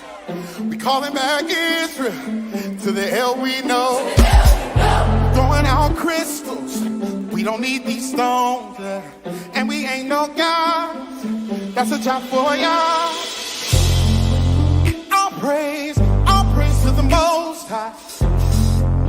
All praise to the Most High, Yahuwah. All praise to the Most High. All praise to the Yah Israel. Tearing down idols, we cutting down poles. We calling back Israel to the hell we know. We throwing out crystals, and we don't need these stones. We ain't no God, that's a job for Yah.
Cutting down poles, we calling back Israel to the hell we know.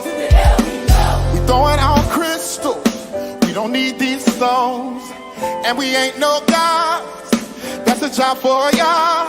Everybody help me say all praise. All praise to the Most High. I can't hear you say all praise to the Most High. All praise to the Most High. Hey, all praise.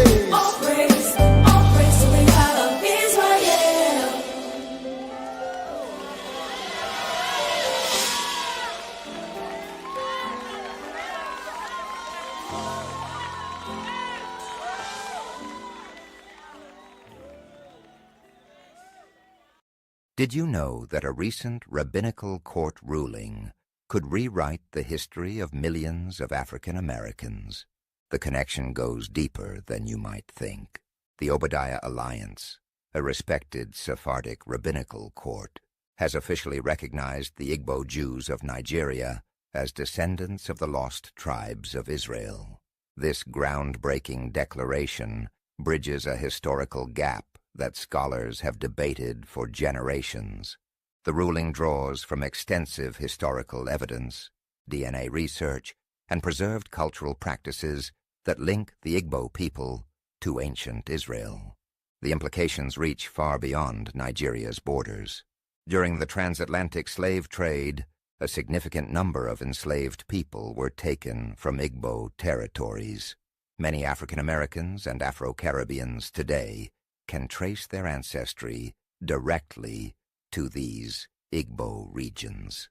This connection aligns with the biblical text of Deuteronomy 28:68, which some scholars interpret as a prophetic reference to the slave trade. The evidence suggests a profound historical narrative. Many African Americans and Afro-Caribbeans may be descendants of the lost tribes of Israel through their Igbo ancestry. This revelation challenges conventional historical perspectives and opens new avenues for understanding identity, heritage, and cultural connections across continents. Could this ruling reshape our understanding of not just African American history, but biblical history as well? Share your thoughts on this remarkable discovery.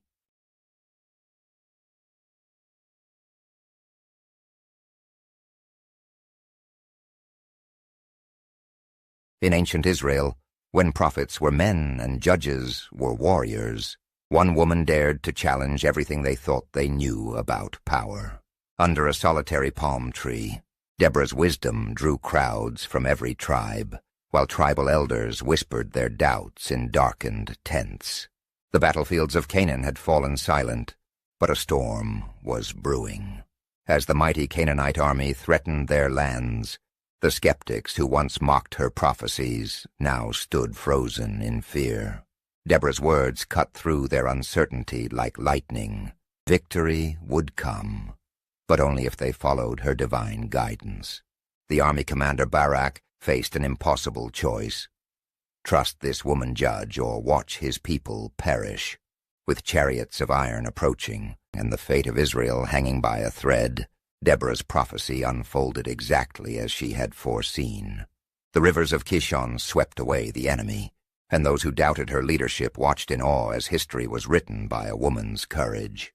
When the dust settled, even her greatest critics couldn't deny the truth. God's power flowed through unexpected vessels. A prophetess under a palm tree had changed the course of a nation. What voices of wisdom do we ignore today because they don't match our expectations of what a leader should be?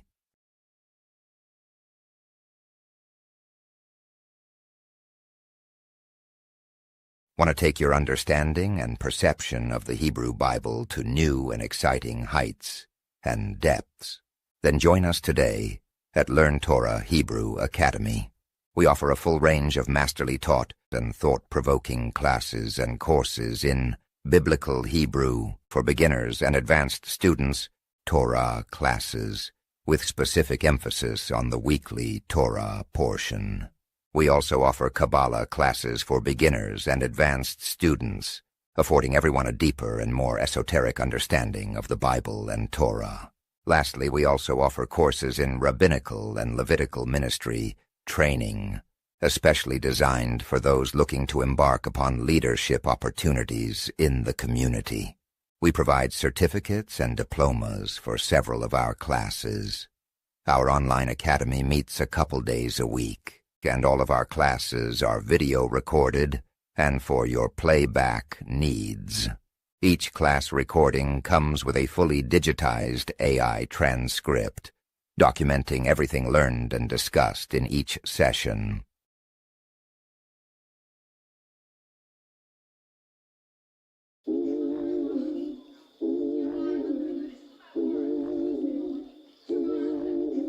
Send you the first, send you the first, we going out, out. Send you the first, send you the first, we going out, out. Preset if you scared, then go home. And no, we ain't saying it twice. Cause once you get into this war zone, it's either your life or their life. And we ain't about losing before an intrusion. We gotta make sure we right.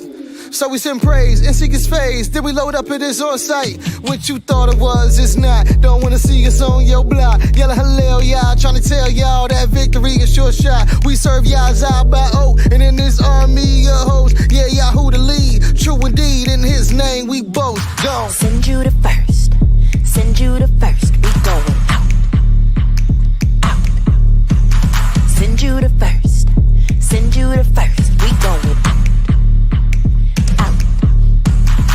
Torch fire, flags in the street. Sing louder, kick up the beat. All them enemy feet get delete when we cry in the street. Drew to drop them me. Who got the praise for days? Who are the what came face? Made for praise, spit prophecy. We be that anointed royalty. I said we came. Hey. The bar Hamayim number 2, that's on replay. Yeah, we gon' bust them walls, my shop, and be on our way. Yeah, to the nations we proclaim His Kodash name. Yahuwah, Yahuwah, Yah, Yah. Send you the first. Send you the first. We going out. Send you the first. You said. Send you the first. We going out. From Symbion to Benjamin, we need every man out here standing. Got sisters home and they praying while they brothers in the field slaying. Slaying demons in sorrow. Hamashiach, we do follow. Sword the truth, we loud no mute. We lenders out here, we know no borrow.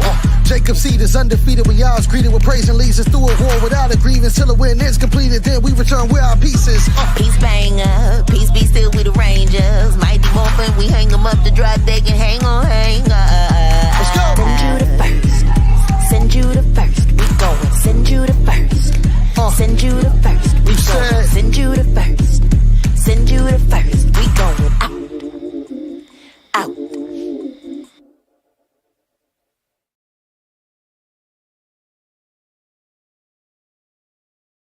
What Hebrew Israelite you think is the best though? The best? Allah? I think Captain, as far as the debate, is the epitome in the One West community. I agree. I think Zion is a very good debater. If he wants to do the whole Sumer thing or whatever, we could chop it up after the book. I mean, it's up to him. Now, as far as the true scholarship, I got to go with Zion Lexx on that. I don't know about true scholarship, but hey, you know. I'm talking about as far as Hebrew Israelites.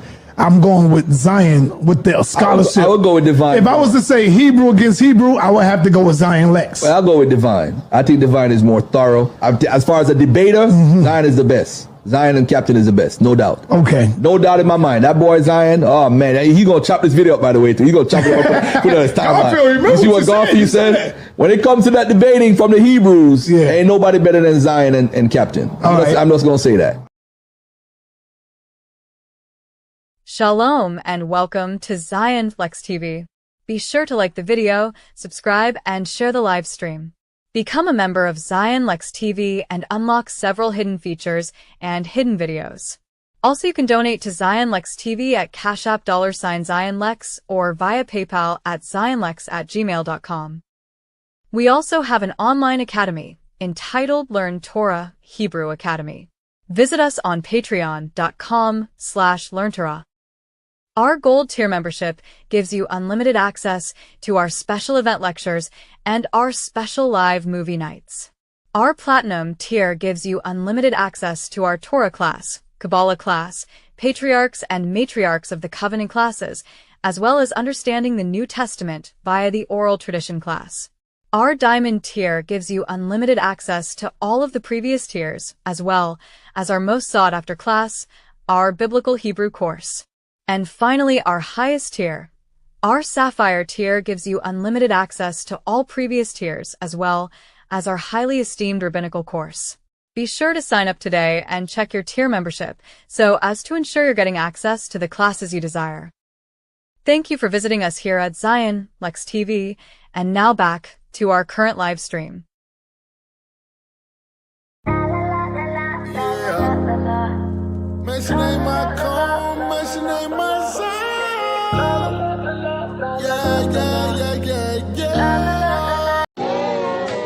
mitzvah's gonna live forever.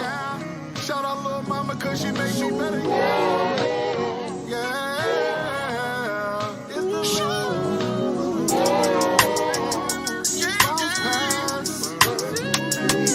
Gotta get active, can't do nothing. Make the most of every moment, gotta do something. Yeah.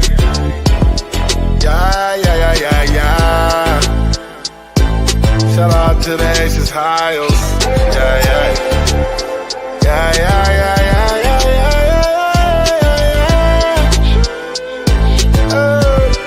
Hey, I see you living your best and you're modestly dressed. You got the recipe for success. Girl, you blessed. She sneers. I see you living your best and you're modestly dressed. You got the recipe for success. Girl, you blessed. She say, hey, Chicago, ain't no denial. Been looking for someone like you for a while. Nature in favor, Sarah Imenu, Rebecca Imenu, Leah Imenu, Rachel Imenu. Great things in store, and this is just a preview. Fine, and you fly dressed. That's that new D-Rama. High meat dose, and you all about your commas. Get your cooking skills from your mama, and you get your toughness and your confidence from your Abba. I'm grateful to your folks like Toda Rabba. I pray we see each other in Olam Haba. The journey been scripted just like Java. Shout out to Haba Java. She's sweeter than them blueberry pancakes. Low-key popping in the cut like a Band-Aid. Low-key popping in the cut like a Band-Aid. I see you living your best and you're modestly dressed. You got the recipe for success. Girl, you're blessed. She sneers, she sneers. She sneers, she sneers. I see you living your best and you're modestly dressed. You got the recipe for success. Girl, you blessed. She sneers, she sneers. She sneers, she sneers. Hey, ain't nothing more fashionable. The opposite is laughable and completely incompatible. I need a lady all mine. When you wake up in the morning and it's raining in your heart and you feel like you can't make it before you even start, your world is wrapped in darkness and you cannot see the light.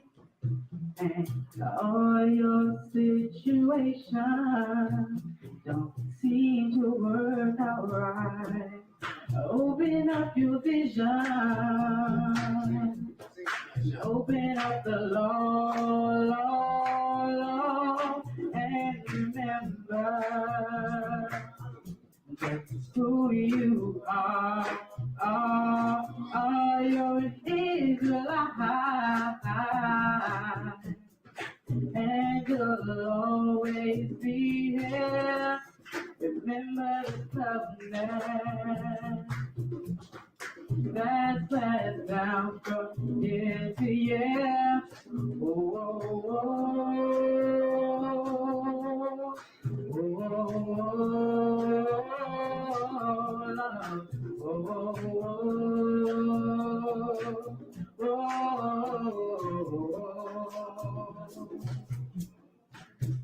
See, Moses was a servant with a very special deed. He was sent to old Pharaoh to say, let God's people be. Israel were captive of an unrighteous man.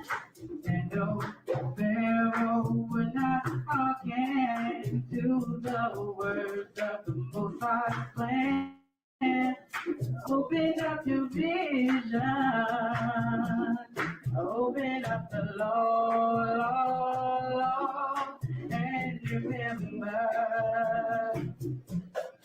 who you are. You're Israelite, and you'll always be here. Remember the covenant that's passed down from year to year. Whoa,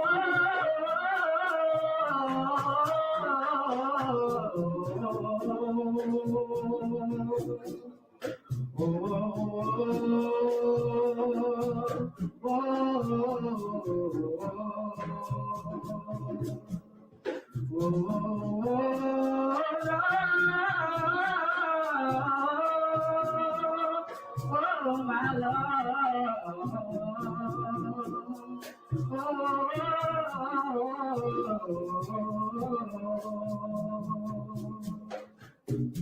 Yes, He is our Savior, our hope and guiding light, and He grants us understanding. Yes, He teaches us the light. He will come to our rescue when we give His praises due. Come, let us extol him. Come on, just me and you. Open up your vision. Open up the law, and remember just who you are. You're in the light, and you'll always be ever to come down. Fast down from every air. Whoa, whoa,